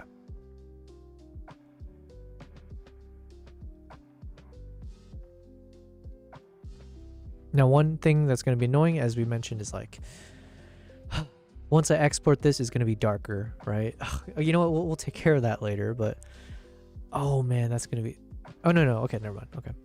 Because I'm doing some like manual keyframe edits here to the curves, so I was like, oh shoot, that means I have to lift everything, but I'll just create an adjustment layer and then I'll lift the shadows uniformly on some of these shots. But yeah, to me, I think this is one of the cooler shots to show. Or yeah, like I think this is a good one. I feel like I'm jumping the gun because I do know there's a bunch of other footages of the chimps that I think might be actually better because the eye is super clean in other shots and closer. Like this one's nice, but there might be better ones. Let me just take a look though.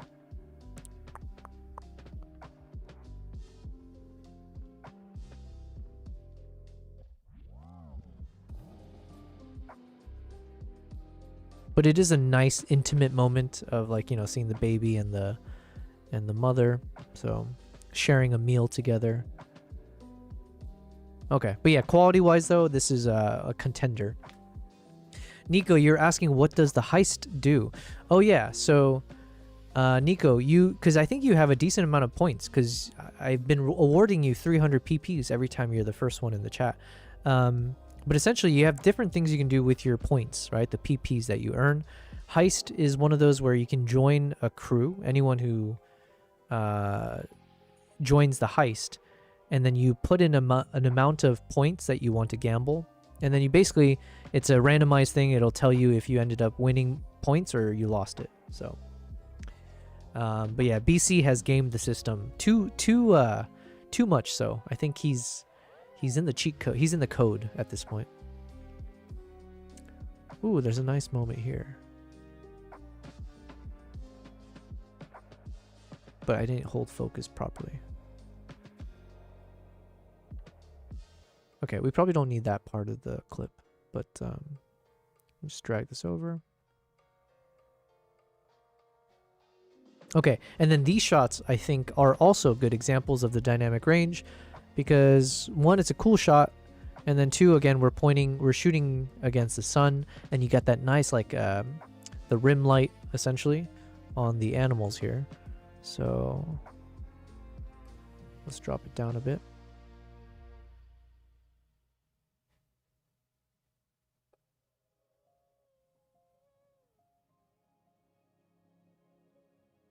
You know what? I need to, this is a good example for me to learn how to be a better colorist. So for instance, I'm looking at the curves here, and right now it's saying that I'm dropping the curve lower than some of the blues. So like what would happen if I click on the blue and then here I lift the curves? Oh, but then that changed the colors. I see. Okay, that's not necessarily what I want. Okay, okay. Never mind. I did not know that's what it does.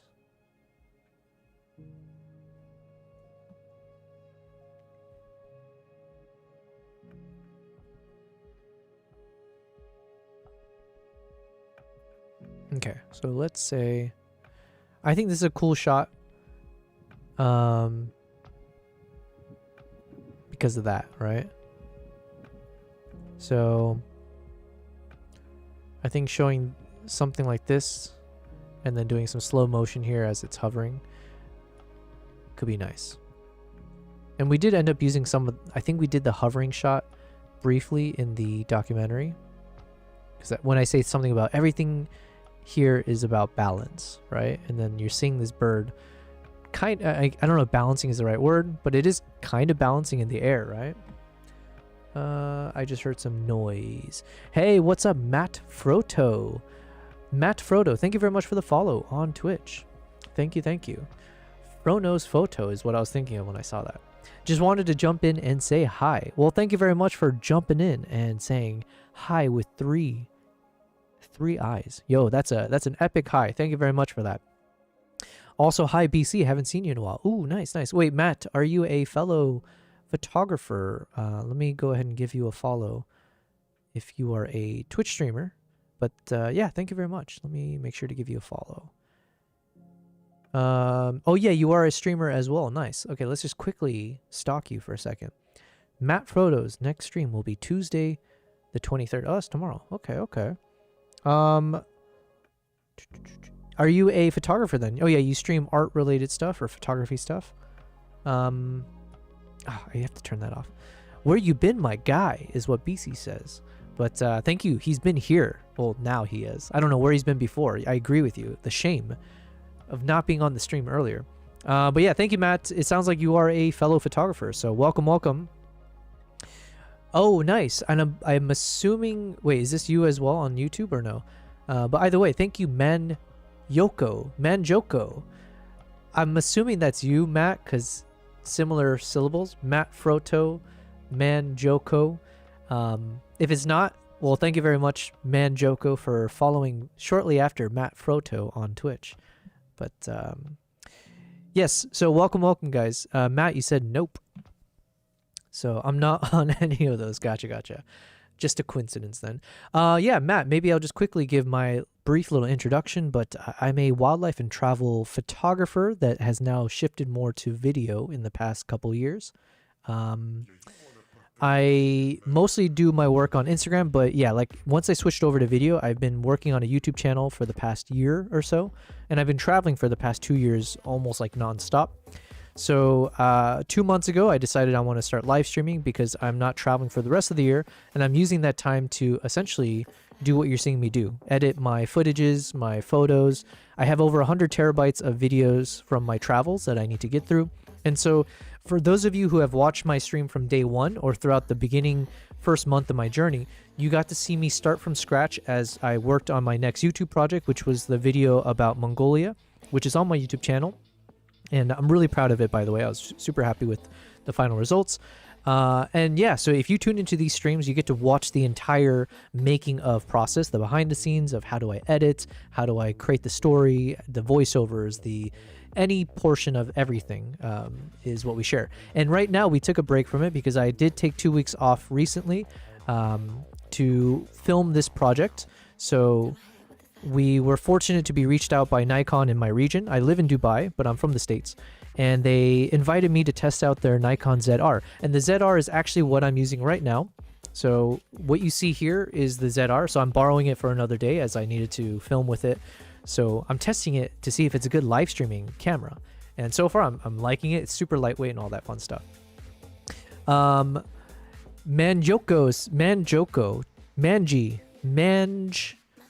Oko.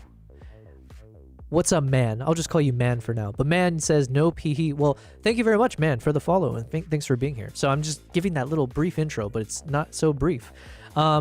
Yeah, so we've been live streaming across YouTube, Twitch, and Kick for the past 2 months. We are on day 56, I think, of live streaming, and it's been super fun. Usually we would stream for 7 to 8 hours every day. But since I went on this trip to film for the new Nikon ZR camera, I'm kind of in catch-up mode. So we've been streaming roughly like 2 to 3 hours every day. But we'll get back to a 7-8 hour stream shortly. And so what am I doing right now? Right now, I am working on a product review of the Nikon ZR. If you would like to see what the footage looks like with the Nikon ZR, you'll see it pinned on all the chats, I believe. But I've pinned my latest YouTube video. It's 5 minutes. So if you have 5 minutes, feel free to check out my latest film that I made on YouTube. It is my first attempt at doing a documentary cinematic film. Well, documentary of any type to begin with, but like it was my first attempt ever doing something that felt very cinematic start to finish. So I hope you'll check it out. Let me know what you think. Share it with everyone, right? We want it to keep being viral and blah, blah, blah.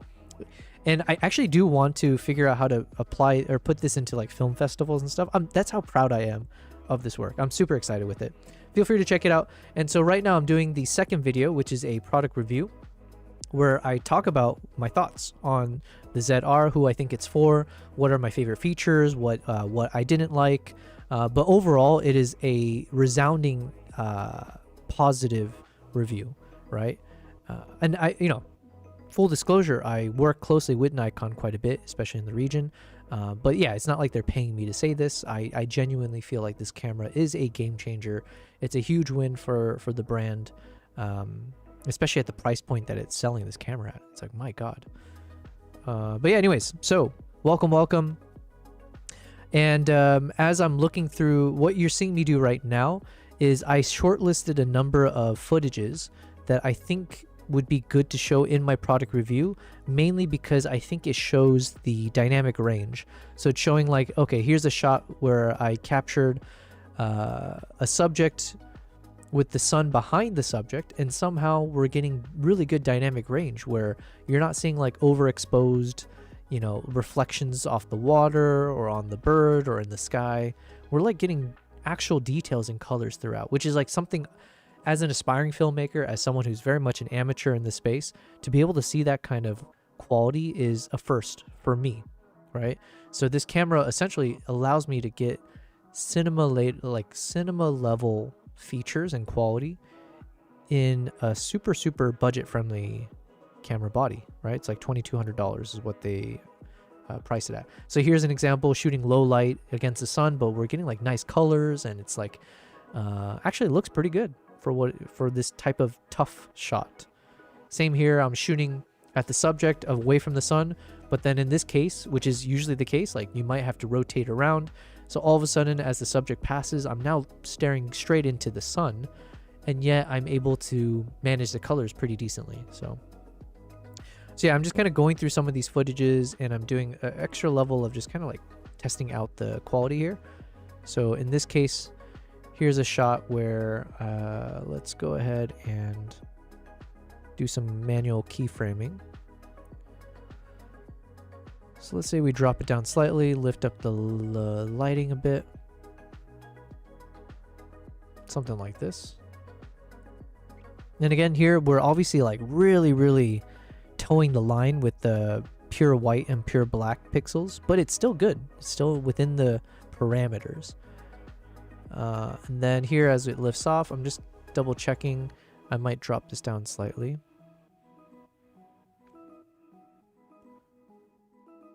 And again, the point is to show that this camera really does have really good dynamic range. So it's touted as 15 plus stops of dynamic range. Now, I'm so new to the filmmaking world that some of these terms and numbers, metrics don't really mean much to me. I get the general gist. Like it's saying like what 15 stops of light in whichever direction, whether it's like in the highlights or the shadows, where you're retaining data and the camera is able to, you know, capture details in the light in those pixels. So whatever the proper description is, either way, I think this clip right here is a nice one because one, it's kind of an exciting clip, right? There's something fun happening here, but you're also pointing against the sun and you're getting like good details. So I think that's good enough. Let's go ahead and drag this over. Just putting it onto the second track as we prioritize them.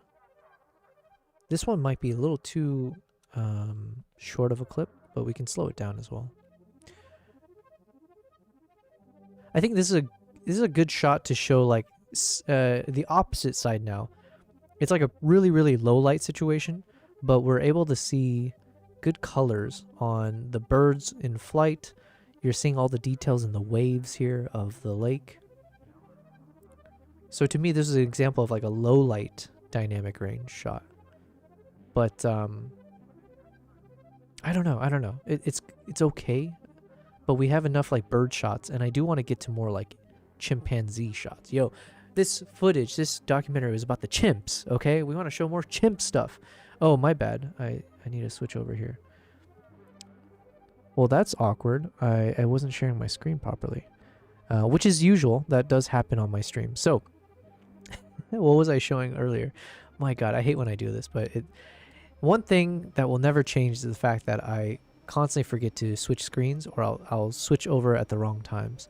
So these are some of the footages I meant to show. I don't know when I wasn't showing it properly, but we got some of these footages that I have pinpointed as like prioritized shots, as we see how does the camera do in low light situations, highlight situations, like HDR kind of related situations where you got both dark and bright areas, like in this shot here where you're shooting against the sun, but you're still seeing all the details, and you're actually seeing like, yeah, it's not like overexposed on the wings and everything like that. It's like such a crazy shot to me because it's just not something I normally would have been able to capture with any of the other cameras I've ever shot with.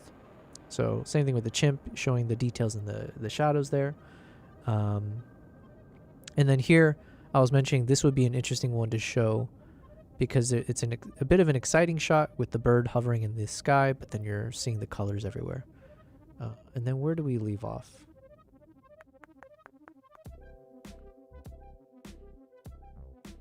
Yeah, so then we have some shots, but again, I kind of want to move on from some of these just because we have enough. Maybe this one is a nice one to show. Let me double check. Because it's a nice close-up shot. So let's test out the colors here.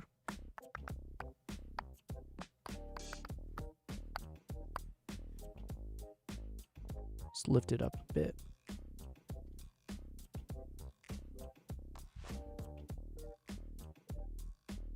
Yeah.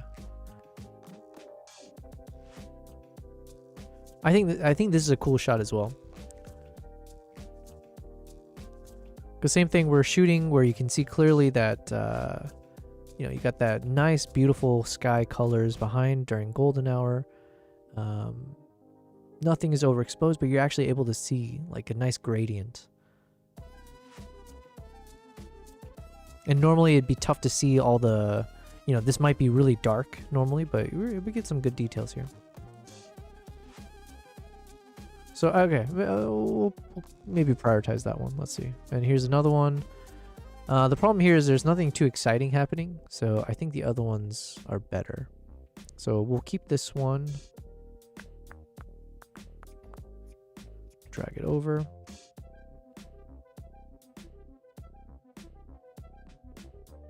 Oh my God, I'm getting so hungry. Should I order some Chipotle? Ever since I found out that Chipotle has arrived in Dubai, I've been on a craze. I think I've had Chipotle like 5 times in the past 7 days. Okay, which of the... I think it's this shot that I was going to keep. Yeah, because here at least I do the focus pull a little bit better, I think. Let me double check.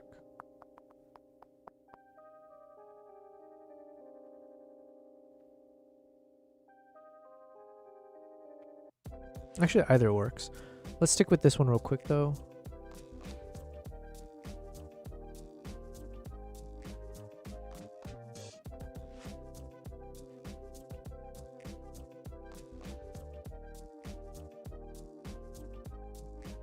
Okay, let's check this out.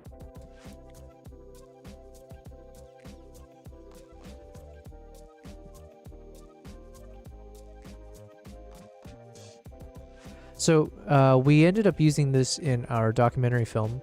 It's a cool shot. Like it's a, what do you call it?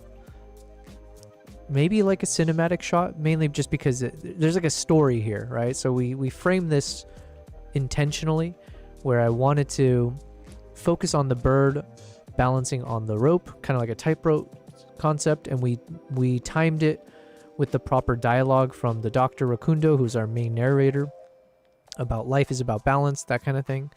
So we framed it intentionally with the bird off to the right, having some of the man-made objects, and then doing a focus pull to eventually show the text on the boat here, which is hard to read, but it says Chimpanzee Trust.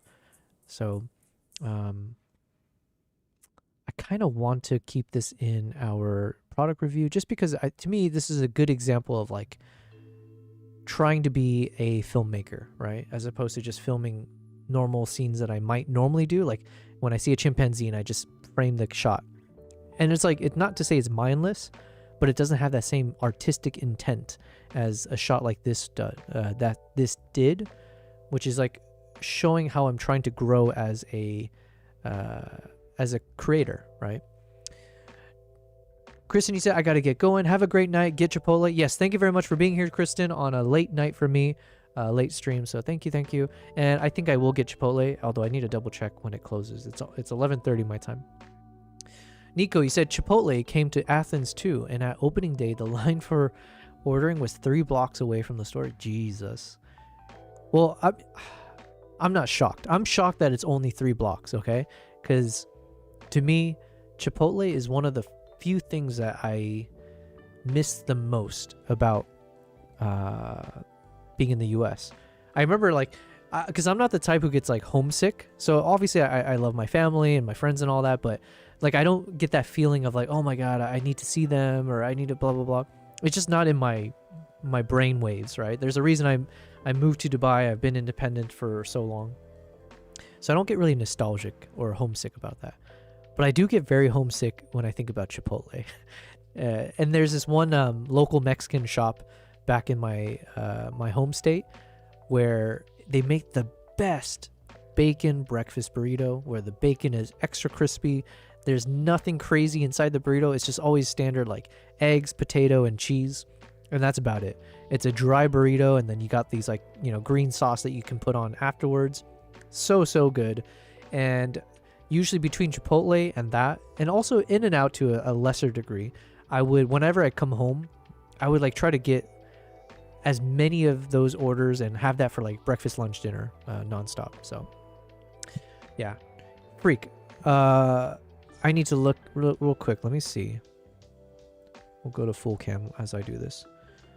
I need to double check when does Chipotle close, because it is 11:30 here. I really need to stop ordering in as much, but look, exceptions can be made, especially Chipotle. For the first month that I've discovered Chipotle's here, I might as well just order it as much as I can. Yes, it closes at midnight. Yo, Chipotle here closes at midnight. How crazy is that? Jesus. Here's what I'm gonna do. I'm gonna order a burrito from them, and when the burrito arrives, that is when I will end the stream. So I think that's like a good timing. Let's get some white rice. Let's not double wrap with tortilla this time. That's a little too much. I'm going to add the fajita veggies, the red chili salsa, sour cream and cheese. And yeah, I think that's it. And this will be a chicken burrito. And let's go ahead and order. I love technology.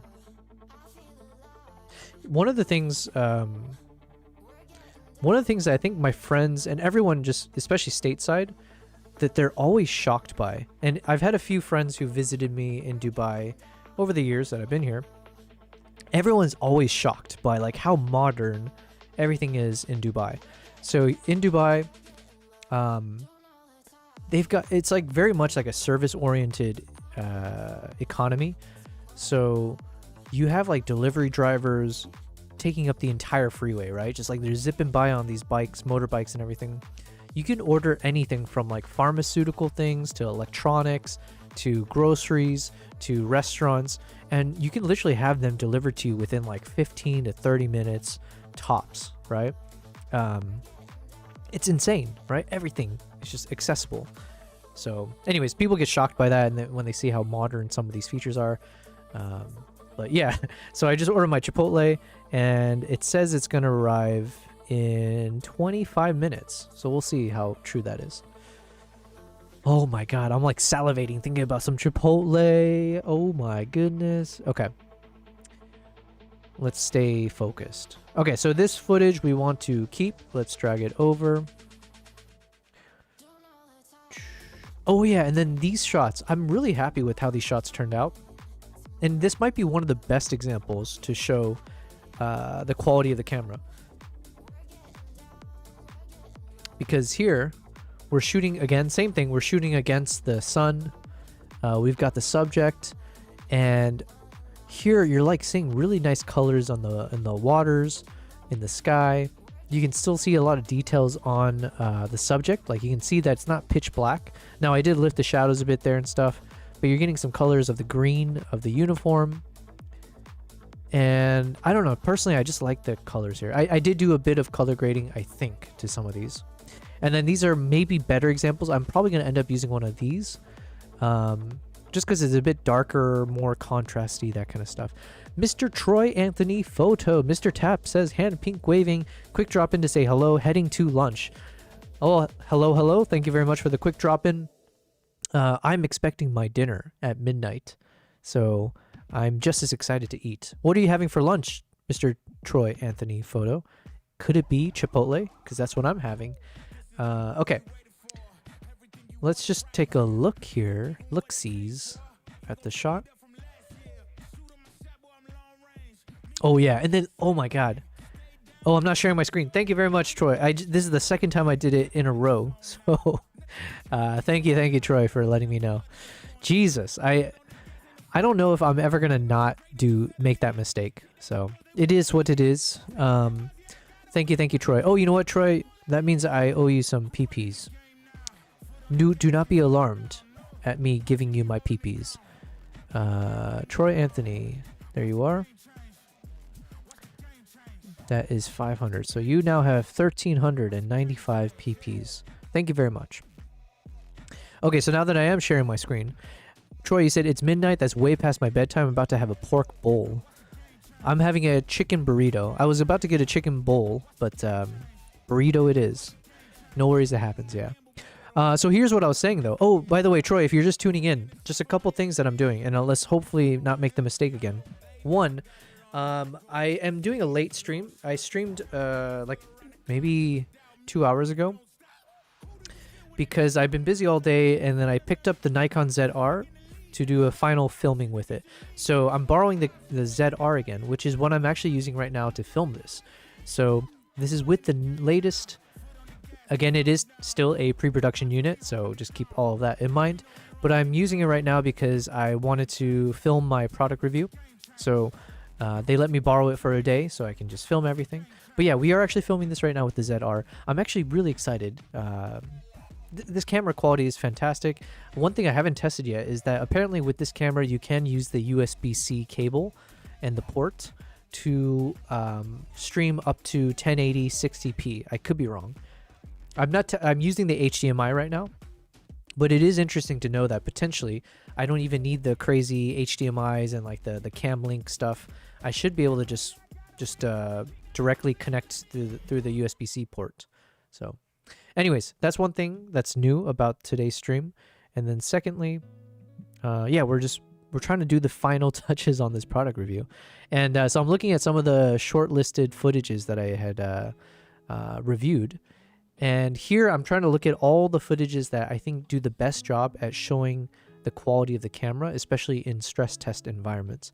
So some of these footages were shot, you know, in very challenging environments where, you know, you got the sun pointed in front of the camera, you got a subject in between, you got the light reflecting off the water, but you're still getting colors on the water, and you got the sky. So this is like one of those shots where it's like, okay, can this camera really perform out in the wild? And to me, at least in this footage, it's showing it can. And I believe I shot at like a high aperture because you can see the nice little sun reflections here. Or what do you call this? Like the sun rays? But to me, this ends up becoming one of the coolest cinematic shots. And by the way, these are shots I wasn't able to fit into our 5-minute short documentary film. So there's so much of these kind of really cool moments that I just couldn't fit nicely inside of 5 minutes. So by you guys tuning into these streams, one, you're getting access, you're getting to see some of this, which hopefully you guys find value in. And then two, we do have so much more footage and content that we need to make from this trip. So yeah, just stuff to keep in mind. Now I do have a bit of dust spots here because I swapped lenses too many times, and we introduced a bit of dust and also water droplets on the camera lens. But that's an easy fix, hopefully, if I need to take care of it. Nico, you said, do you use any drivers to connect the camera to your PC, or do you just plug it in and it works like a webcam? So for the Z6 III, which I normally shoot with, and also right now with the ZR, I'm using the what is it called? The Elgato. Let me look it up real quick. Elgato Camlink 4K. I don't know what you call these things though. So I'm using the Elgato Camlink 4K, a camera connector. So it lets you broadcast up to 4K 30 frames per second, I think. What does the Elgato Camlink do? It turns your DSLR or a mirrorless camera into an ultimate webcam. So yeah, this is I have one of these guys for my Z6 III. And what I was mentioning though is that with this new ZR camera that I'm using, I believe you should be able to just connect directly with a USB-C plug and not need one of these conversions or these converters. So what happens is I would use this, and on one end of this Camlink there's an HDMI port. So you plug in an HDMI to your camera into this Camlink, and then you plug this into your PC, and then voila, you're able to use your camera as like a webcam essentially.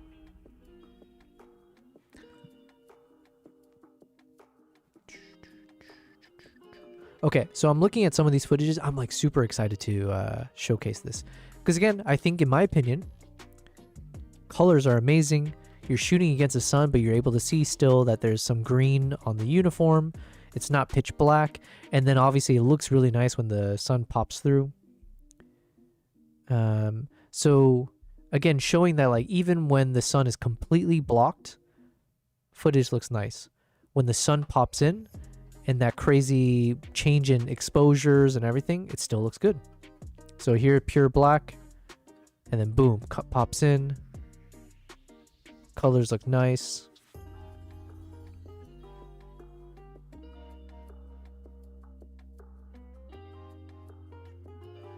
So I just got to figure out which part of this do I want to use, because they all look pretty nice. And then even this shot looks nice as then he like starts to block out the sun. So you get that nice, what do you call this? Like sun rays? You have these nice sun rays, he blocks it out, you got a nice silhouette of him, but all the colors are there. And then the sun peeks back through, boom. It's just like such a cool shot. I don't know what you call this in terms of like cinema techniques. I don't know if there's like a term for it when you have that sun peaking mode. We'll call it sun peaking, how about that? But I do like doing those kind of sun peaking shots. And again, you're looking here, the color, I don't know. I'm just a fan. I'm a fan. I am fanboying.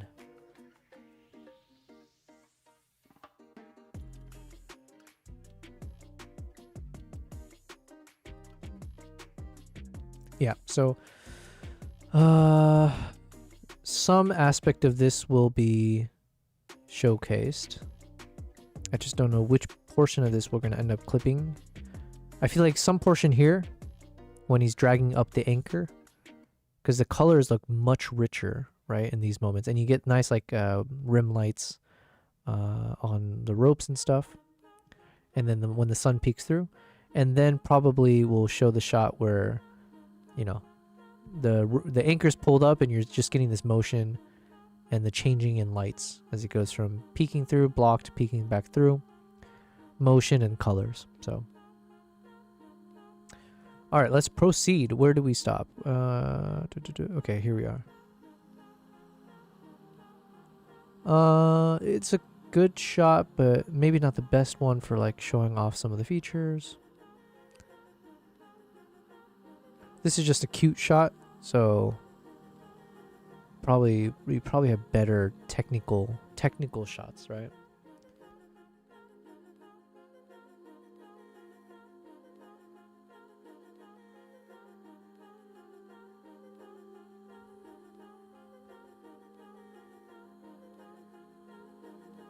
What a cute little baby chimp.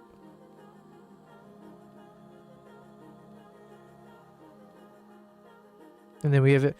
I need to prioritize any shots that I have where you have like close up of the eyes and if it's sharp and everything. So let me drop this a bit more. Troy, you said I call it sunbursts in my shots. You're 100,000% correct. Sunburst. That's the term I've also heard and I forgot. Sunburst. Yeah, I like those kind of shots. When you have a bit of a sunburst. Okay, we're gonna do a little bit of keyframing here. Let's lift up the lighting. Yeah, it just looks so nice and rich. Do do do do do do do do. Okay, here we go.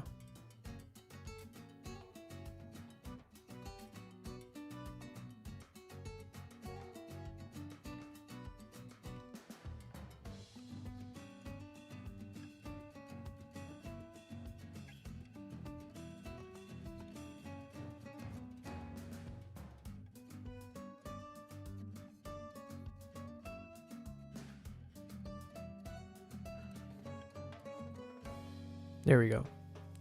Get a nice, like, sharp look here.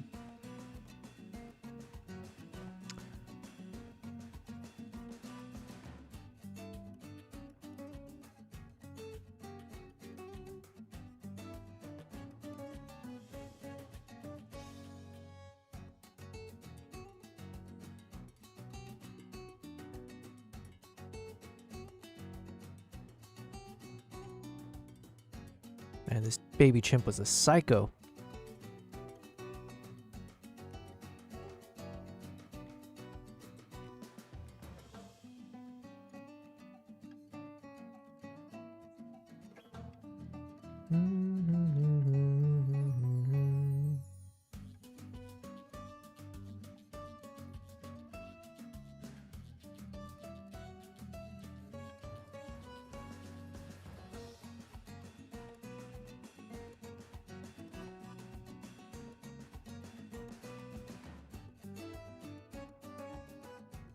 Okay, so it's not a Troy said the eyes are amazing. Yeah, I think I have a number of those shots that we're going to review, but I do think that was one of the cleaner shots that we were able to get. And so I'm trying to think, like, maybe we'll end up using just a few moments from it. So let's see. Here it could be nice for like showing the colors, right? Because you obviously have some weird pink stuff coming through and all that. But I think if we're going to use anything from this clip, maybe it's just mainly to show the crisp eye shot with the nice bokeh background and just showing like the colors look very clean and cinematic as well. So let's see. So yeah, maybe this, yeah, probably right here. So we'll see. Let's maybe crop from here.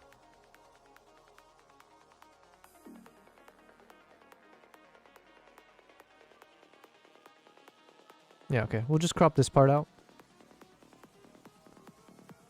One thing I have to keep in mind is that the product review is not like super long, so I can't like necessarily just use extended clips. We'll show these we'll definitely show these extended moments in future YouTube videos, but just not for the product review probably. We need like quick moments. Kristen, said, "Okay, I'm parked waiting for my kids to get out of school." Oh, yeah, school has started. I think maybe you're the one who mentioned that. You're like, "Oh yeah, yeah." Oh, makes me feel old now. It's like, oh yeah, yeah. I those are good times back in the day, right? When you start up school again. Oh, and you got your like binders and you got your designated desks and stuff. Yeah, I don't envy school. I don't want to go back to school though. Nico, he said, "I'm going to sleep. Good appetite and see you tomorrow." Thank you very much. I will definitely be back tomorrow. So yeah, I'll see you then. And we'll be on a bit earlier. So yeah, today was a little bit of a different type of a stream. But we'll be back on normal times. Thank you very much, Nico, for being here. And have a good night. I'm so excited for my food. I'm checking my phone to see when it's showing up. We still got about 10 minutes. It is what it is. Okay, so here's chimp number 2. And I think I have some nice shots of this chimp close up as well. Let's see. Yeah, see, look at that. We got some really, really close ones, but the colors are slightly different. Obviously, we'll change it up and stuff. But we do have some really close-ups. But I think this was my favorite chimp in terms of like the facial features. Tambu, I think is the name. Trapper Keepers. Yes, Kristen, Trapper Keepers. Oh my god. I think they made a South Park episode about the Trapper Keepers, right? Those were the days. Okay, so let's check out this clip because I just find this chimp to be very fascinating in terms of the facial features and all that. So if we can somehow showcase this in our product review, I will be happy. So let's drop the lighting a bit. And let's lift the light slightly more.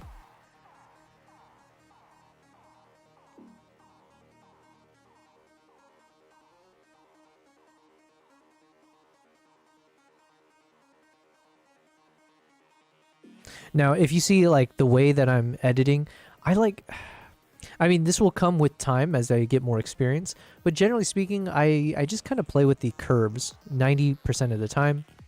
Yeah, I don't do crazy edits. It's really just kind of figuring out the right exposures. Sometimes maybe I'll adjust the colors a little bit, but yeah, it'll come with time, I think. Not that I'm complaining. I kind of like keeping it simple with the edits, but at the same time, I kind of want to always be able to push myself to learn new techniques and just increase the arsenal of editing tools in your tool belt.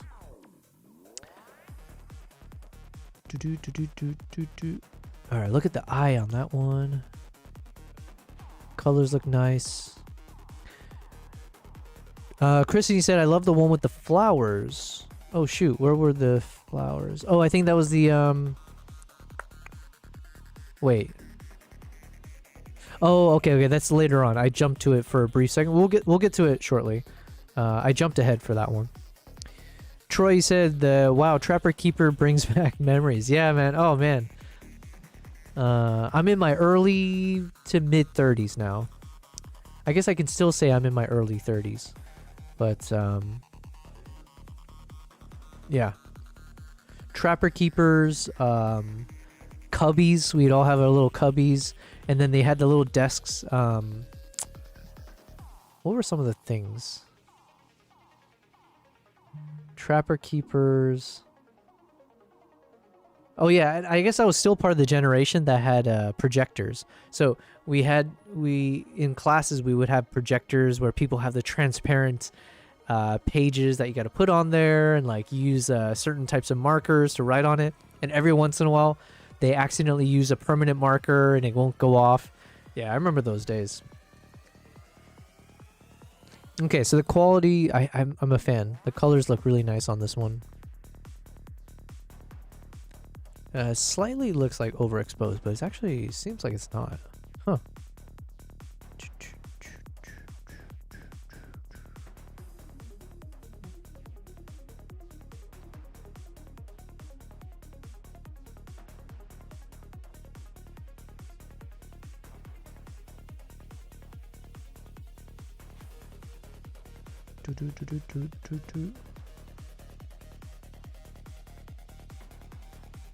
Yeah, so I think this clip for sure I want to use.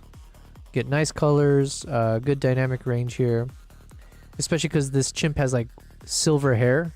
So you're mixing in a lot of like the light colored hair with the super dark fur. He's got like freckles on his face. So you're getting like, yeah, overall I feel like this is a good shot to show the richness in the colors and the dynamic range. So we'll probably do a bit more custom edits later. I just want to see if there's like a key section of the clip that should be focused on. Probably the one we were just looking at where it paused and was eating. And then here, yeah, okay, so we're good. So we'll do proper editing on this one later, but for now let's lift it up. All right, baby chimp time. Baby chimp, do do do do. Okay.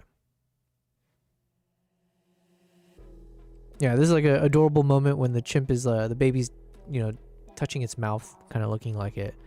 A bashful look, I guess, is what you would say.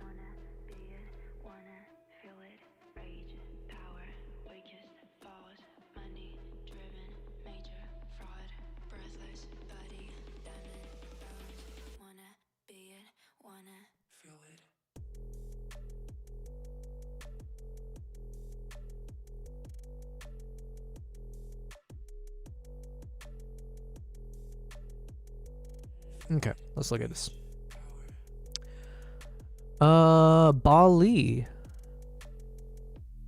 Oh wait, I missed something. Sorry, I was like, why'd you say Bali out of nowhere? Man Joko man says 4 oh my god, 4 a.m. here in Bali, sorting my project wedding photos while watching your stream. Yo, that's pretty cool. Man, are you based in Bali or is this like a destination type thing? I would love to somehow, I don't know if I would ever do weddings just because it sounds so stressful, although it pays good money, right?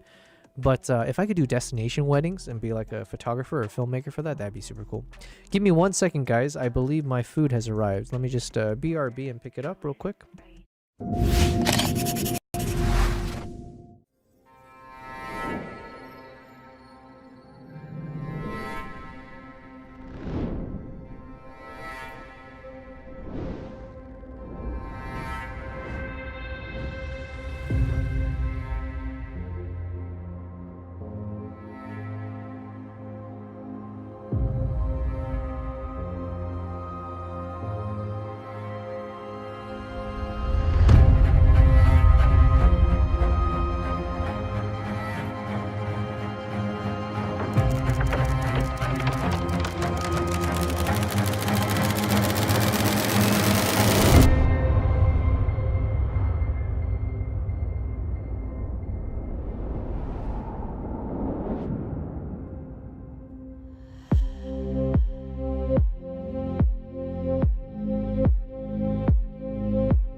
Okay, we are back with our beautiful, beautiful Chipotle. Feels good. It will never get old looking at, well, not just looking at, I want to eat the Chipotle. You sure did, Kristen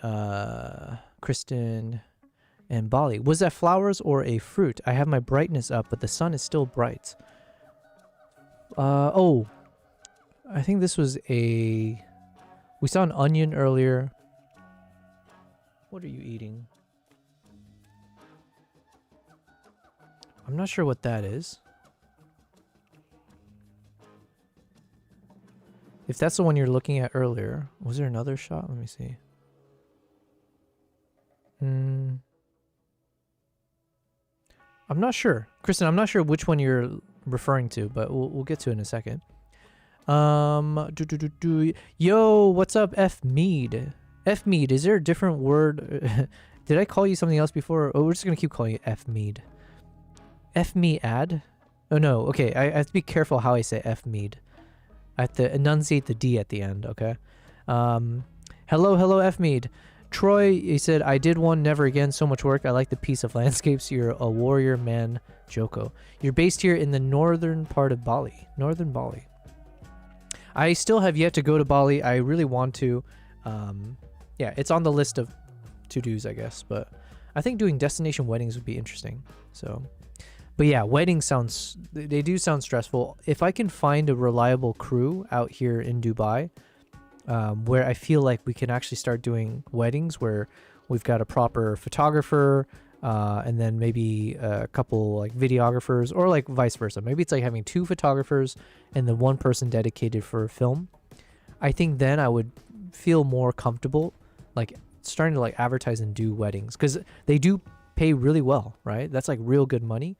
Plus, if you do a good job, you know, Dubai, come on, there's like crazy amount of money here for weddings. So Kristen, you said I still have to grab some groceries, prep and cook the meal before I can eat my Chipotle bowl. Oh, I thought you said you had some chicken, black beans, something rice bowl thing, which sounds good. Sounds really good. Or did you mean Chipotle when you said that? I didn't even think about that. F me, you said what Chipotle? I got my Chipotle right here. Technically, I was supposed to end my stream once I get my food. But we'll do a bit more. I want to get to the footages that I think Kristen was talking about as well. Oh, you said, hey dummy. Oh yeah, I'm not sharing my screen just yet. Although I wasn't sharing it for when we were talking about it, so you're correct there. Yogi, that's what it was. My God, I keep forgetting Yogi. F me, you were the one that had the, what do you call it? The Highland? Is it the Highland cow person? How did you forget? Yeah, my bad. Well, it's because you don't have a freaking yo in your name. You know, it starts with F, so it just doesn't register with me. King Kruk. ZR is holding up well on this live. Hey, King Kruk. Now that's a name KK, Mr. King. King, I believe this is your first time here, because I don't recognize your name ever. And I feel like I would. I would recognize a king. King to king, okay? I would recognize it. But thank you very much. And yes, we are actually filming right now with the ZR. Testing it out, seeing how it is. I'm using an HDMI, like the micro HDMI to the main through the Camlink 4K that I have. And this is currently shooting at 4K 24p. And then it's being downscaled, or whatever the right terminology is, to a 1080 version for OBS. But yeah, I'm liking it. It's super lightweight, so I don't have to worry at all about putting it on any arms here or anything like that. But yeah, we're shooting with it with the 20mm f1.8, shooting at f2.8 right now, and so far so good. But thank you very much, King, for being here. And let's see, man, you said I started learning all this stuff just to shoot landscape back then. Don't know why I ended up here so stressful, but I mean, it pays good money, I'm assuming, right? So, you know, all in good fun and money. Troy, you said, yeah, pays well for a reason. Kristen, I'm cooking all of it myself, but it's basically a Chipotle bowl. Gotcha. Highland cow. Yes, that is you. Yes, okay, Yogi cow. But then I always think of Yogi bear, but we'll go with Yogi cow. All right, from now on, I'm going to call you Yogi cow if I can remember. Otherwise, you're back to F Mead. All right, now I'm going to remember to share my screen properly. So here we are looking at the Nikon ZR footage. I don't know which one you're talking about, Kristen, about the flour, because I don't see any food in. This might have been like a sweet potato, maybe? I'm not sure. They were feeding a bunch of like, there's designated hours, like, so they'll do carbs, they'll do like sugar-based stuff at certain times of the day, vegetables, things like that. But I don't know what he was eating here. Colors look nice though, so we are keeping that. Did I move it over? Oh, I lifted it up. Okay, let's check out this one real quick. Nala is nearby. She just brushed up against me. Kristen said, but I gotta cut and cook the chicken, cook the rice, cut all the trimmings, cook the black beans, and I'm making a homemade sauce. Man, Kristen, I feel like there should be more, what do you call it? More praise. Praise should always be given to like teachers for sure. All that kind of, the usual stuff you'll hear people say. But like being a parent sounds so tough. Sounds like so much work. Especially if you're the one who cooks for the family and all that. Like, my God. And especially if you said you have what, 7 children or something like that? something crazy where like numbers don't matter at some certain point, yeah, more power to you for that. Raiden says, "Yo, bro, can I ask for you to raid someone when you finish?" Yeah. Listen, tell me who you have in mind. We'll make sure to check them out. Yeah, and actually, yeah, because I did say I need to stop soon. But let's see. Today's a quiet day on the Twitch side, I believe. So I don't even know if it's worth raiding if it's just just me. but we'll see. Yeah, let me know who it is, and then at the very least I'll make sure to put that person in mind as well for future. Rolled. Oh wow, BC, you lost quite a bit, but you're still at 10,000. That's crazy.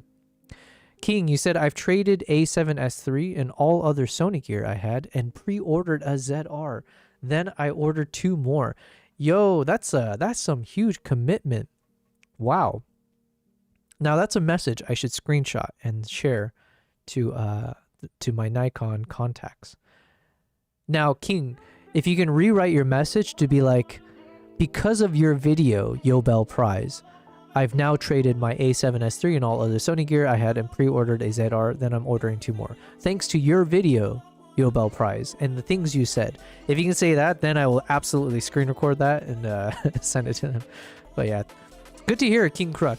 You're a fellow Team Nikon. I'm a big fan. I've been shooting with Nikon for a number of years, and I'm excited with the new ZR for sure. Especially because I've started going more into film in the past couple years. So, Kristen, numbers don't matter at a certain point. LOL, exactly. I usually say 85. Yeah. 7 kids, and I'll stop complaining that 2 is hard. Yeah, Kristen, she's got a whole. I feel like there should be a term for this. Like when people say there's a gaggle of goose or whatever terms they have for like, a crazy number. Yes, all due to Yobel. Exactly. Yeah. Like, you know what? I was a diehard Sony. I was investing all my money into their company and everything. And then all of a sudden I saw your video and you said a few things on stream and boom, life has changed. I am now diehard Nikon. Okay, so anyways, we were on this footage. Hello. We have our second cat. Let's see how Nala looks on the new ZR camera.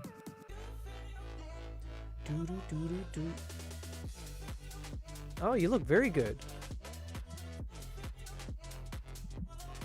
Do you want to say something? Let's put you on a full screen real quick.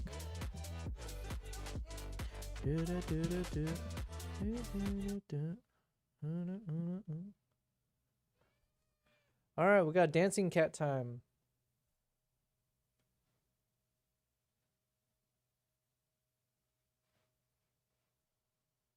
Good girl. I can't tell if you smell bad or if that's just I don't know. Let's assume you didn't just come from the litter and I'm just putting you smelling all the litter in front of me. Troy, you said if you get me to switch. One second, let's switch back to this one. If you get me to switch, that would be an accomplishment. The most diehard Canon dude you'll meet. Nice. Actually, no, BC is pretty diehard. You can't be more diehard than BC because BC literally has emotes that says Team Canon, right? That he created. So he's probably number 1 there. There she is. Yes, there's Nala. King, you said, I'm excited to see your color grading. Maybe I can use this tree node on my Monstro footage. Yeah, you know what? I used to sell this as a power grade, but then I updated my website and I kind of lost. I didn't have time to, put it onto my website again cleanly. But I used to sell this as like a power grade, which kind of just breaks down how I do my editing for what it's worth, There you are with your Long life Canon camera. Troy, he or she. This one is a she. Yes, this is Nala, female. And then we've got Kimbap chilling behind me. Let's go ahead and jump over to that camera. Kimbap.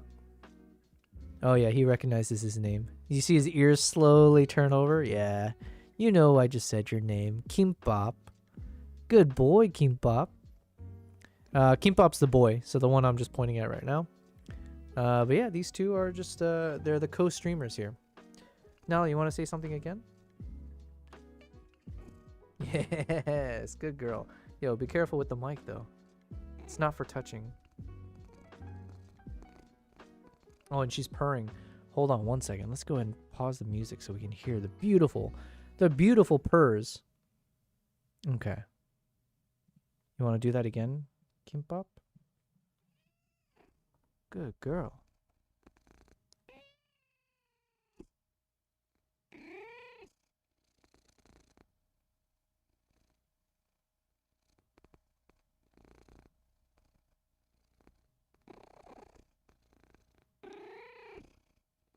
It's an ASMR stream.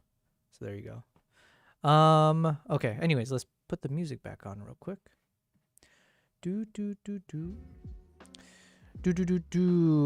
Okay, he wins. That's awesome. Yeah, exactly. BC, I think, is Team Canon.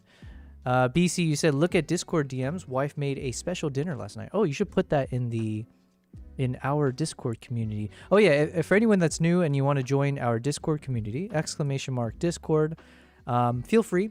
We're always looking to build out our community of photographers, videographers, content creators, artists, whatever. So we've opened up this Discord channel. So this way you can feel free to promote your content and we can support each other. Sometimes, I haven't been doing this consistently, but you can also share things to our photo channel or video channel and we can review it on stream if you'd like. And then also, whenever I go live, and I do go live every day, you will get the notification when I go live. So selfishly, that's a good reason to join the Discord.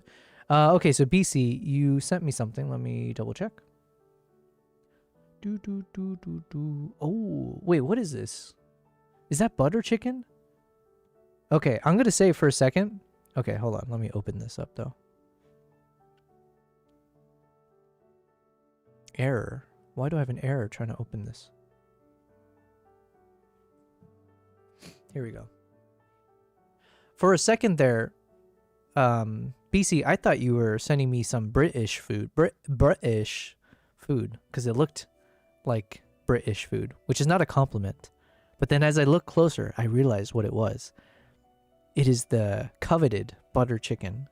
And of course, shame on me for not recognizing it right away. But I am very jealous now that you have some butter chicken. I almost put that on par with Chipotle. I could be wrong. It'd be like a toss-up sometimes. But, I mean, it's hard to beat Chipotle. Yo, what's up, Josh? Thank you for subscribing as we're looking at food. I'm sure this is the reason you decided to subscribe, watching me look at this picture of food here. A butter chicken, which looks, I'm not gonna lie, it looks ass, okay, BC? This photo is not the most appetizing, which is for a food that tastes so good, you know. But thank you for sharing. Now I do need to get some butter chicken later. Oh yeah, thank you very much, Joshua Byer, for the subscribe on YouTube. Yes, we're slowly building out our streaming presence across YouTube, Twitch, kind of on Kick. Not really there yet. Kick is the it's the middle child. Is that the right way to say it? I don't know. It's not neglected, but we want it to do better. Troy, you said Indian food is great though. Hells yeah. Indian food is amazing. The thing I used to say, like, I forget when we talked about it on stream, but I think British food is one of the most unappealing looking cuisines out there. Anytime we had a whole stream where I just Google imaged British food, and I even I think I Googled like top British dishes or whatever, and they all looked ass. Yeah. To be fair, BC said butter chicken isn't a dish that can be fine dining presentable, and if it is, it probably isn't great. Yeah, it's a good point. It's a good point. Butter chicken is like just, you're slapping on like just blobs onto white blob, and I could not ask for a better meal. So, okay, so we're looking at this shot here of the chimp, and I think just because of the pose and the like facial expression, whatever the freak that the chimp is doing here, it's a nice moment that I want to include in the product review, just because, yeah, it's like a nice little, what do you call it? A bashful look. Yeah. Chimps are like amazing creatures. The fact that they're so human-like is absolutely so fascinating, and like surreal maybe is the right term. I'm not sure exactly. But either way, we will end up using this shot here. It's a nice thumbnail as well, maybe. We'll think about it. Let's lift this up. Okay. Now this is this the second in command, I think? Or I forget. I have to like listen to all the streams again, or to all the recordings. Because the caregivers, they were giving all the background stories of some of the chimps.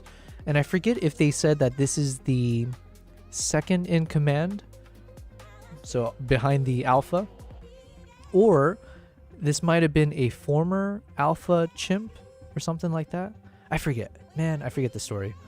But this is definitely one of the one of the stronger chimps you'll see out there. This dude is like, this feels like this dude could take on a gorilla. So but it's kind of, what kind of vibes does this chimp give me? Because he's like a brute, right? But he looks very gentle, like the way he looks. He never looked aggressive at all. Quality's decent here, especially anytime the eyes are popping or when the eye looks through.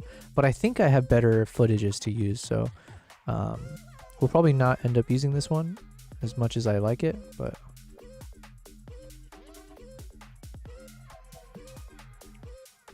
and then we have some of these. Okay, so we have a lot more to go through. Now these ones are going to be really, really fun to piece through because like this is some of the coolest shots, right? So maybe even this one right here. This is like, to me, when they were walking through this steel tunnel, it was all during golden hour, so we have some of the best lighting, and we know that you know, there's going to be some really cinematic shots from here to use. So, and then especially when the eye is like, you know, coming through with the lighting. Let's see. I jumped ahead. Let's look at the first one. So I figure I'm going to use some aspect of some of these shots when the eye is like glinting from the sunlight. It's perfectly in focus. And then you get that slow motion, you know, what do you call this? Like a perp walk or like a catwalk kind of style. And then you get these crazy looking leading lines everywhere on the sides and the top. But then you got the shadows creating this interesting pattern on the face. I don't know. It ended up being such a cinematic shot. I'm really happy I discovered this. And we ended up doing a few takes of this, right? Throughout the 3 days I was there.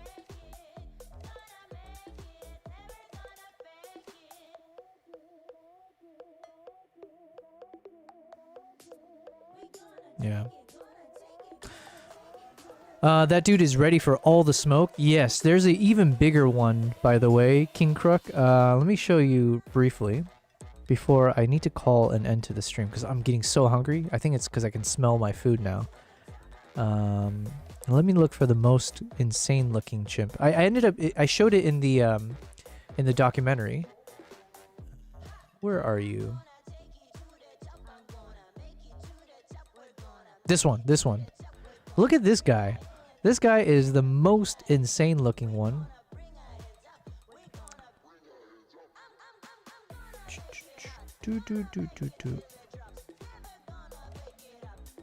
Okay, so let me slow this footage to 20%. So I shot this at 120 frames per second, which means we get this beautiful, beautiful cinematic slow motion.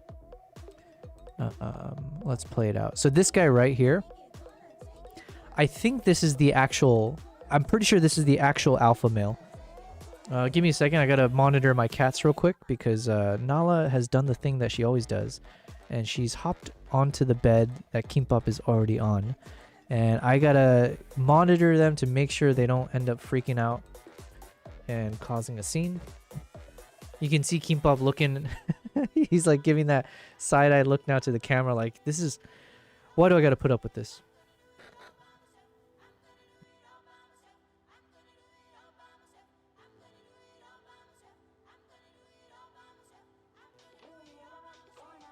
Right now we're watching love between siblings, and any moment now it's going to turn into fights between siblings, unfortunately. Oh, it might be now. Oh. There it is.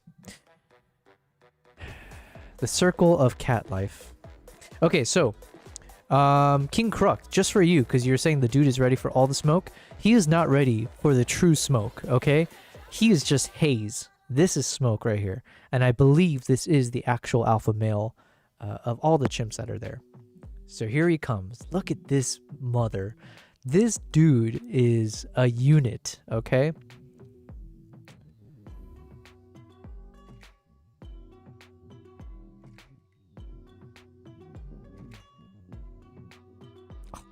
I paused at the right time. Look at that.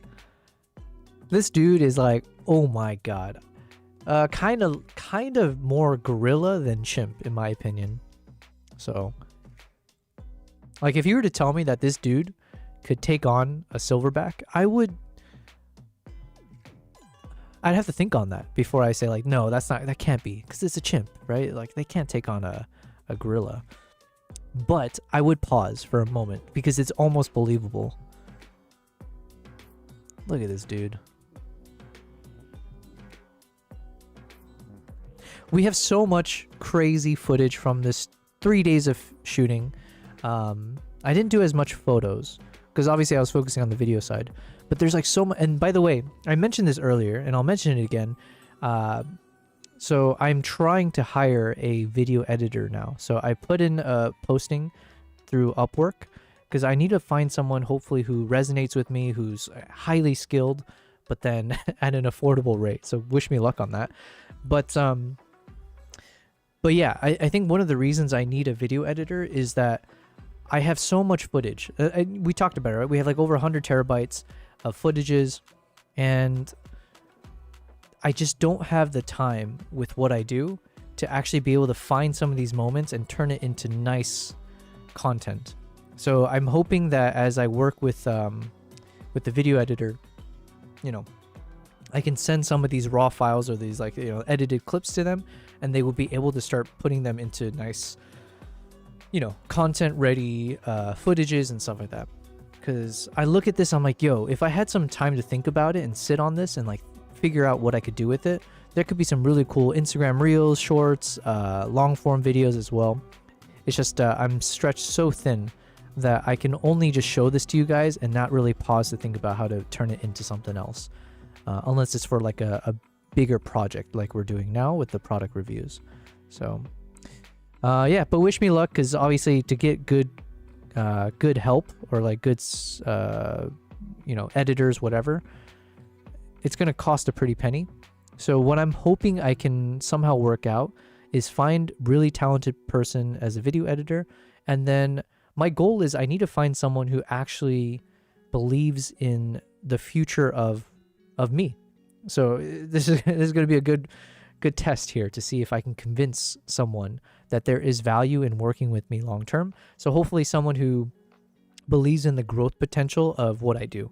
So based on the footages that I take, based on what I do on my channels, live streams, and the partnerships that I have, if I can hopefully convince a really good editor to work with me, and we'll do a trial period, but then eventually I would love to see if I can maybe work off of like an equity model where it's like, oh, you know, basically you would just, you would get X percentage of any dollars I make from my YouTube channels and stuff like that. So just a little bit behind the scenes of sharing some of the things I'm working on with you guys.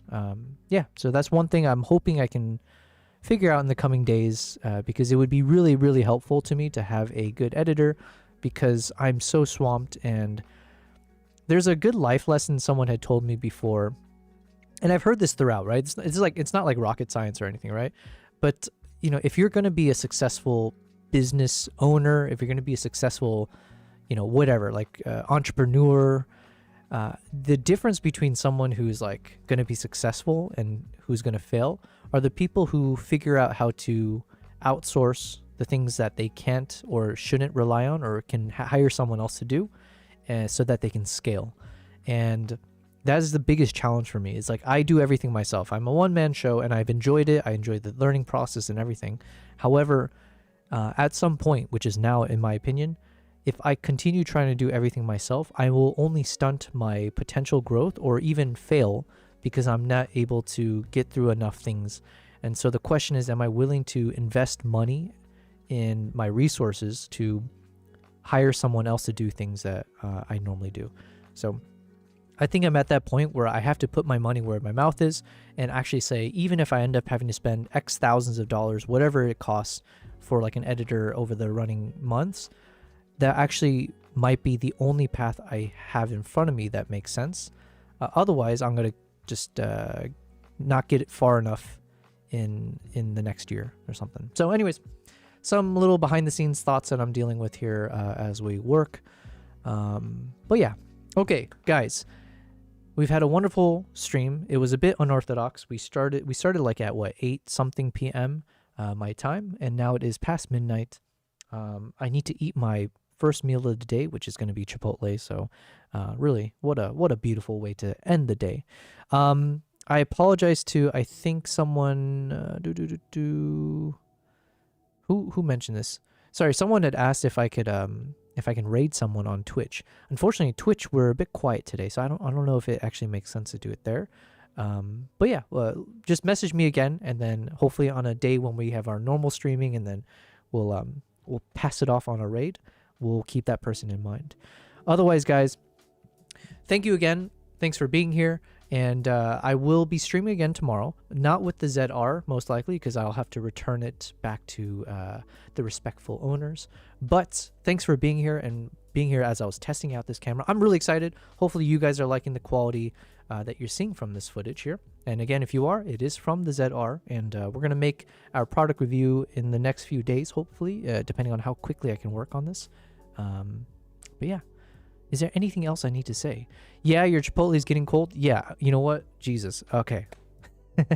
I want to really, truly enjoy my first meal of the day. So thank you, everyone, and I will see you all.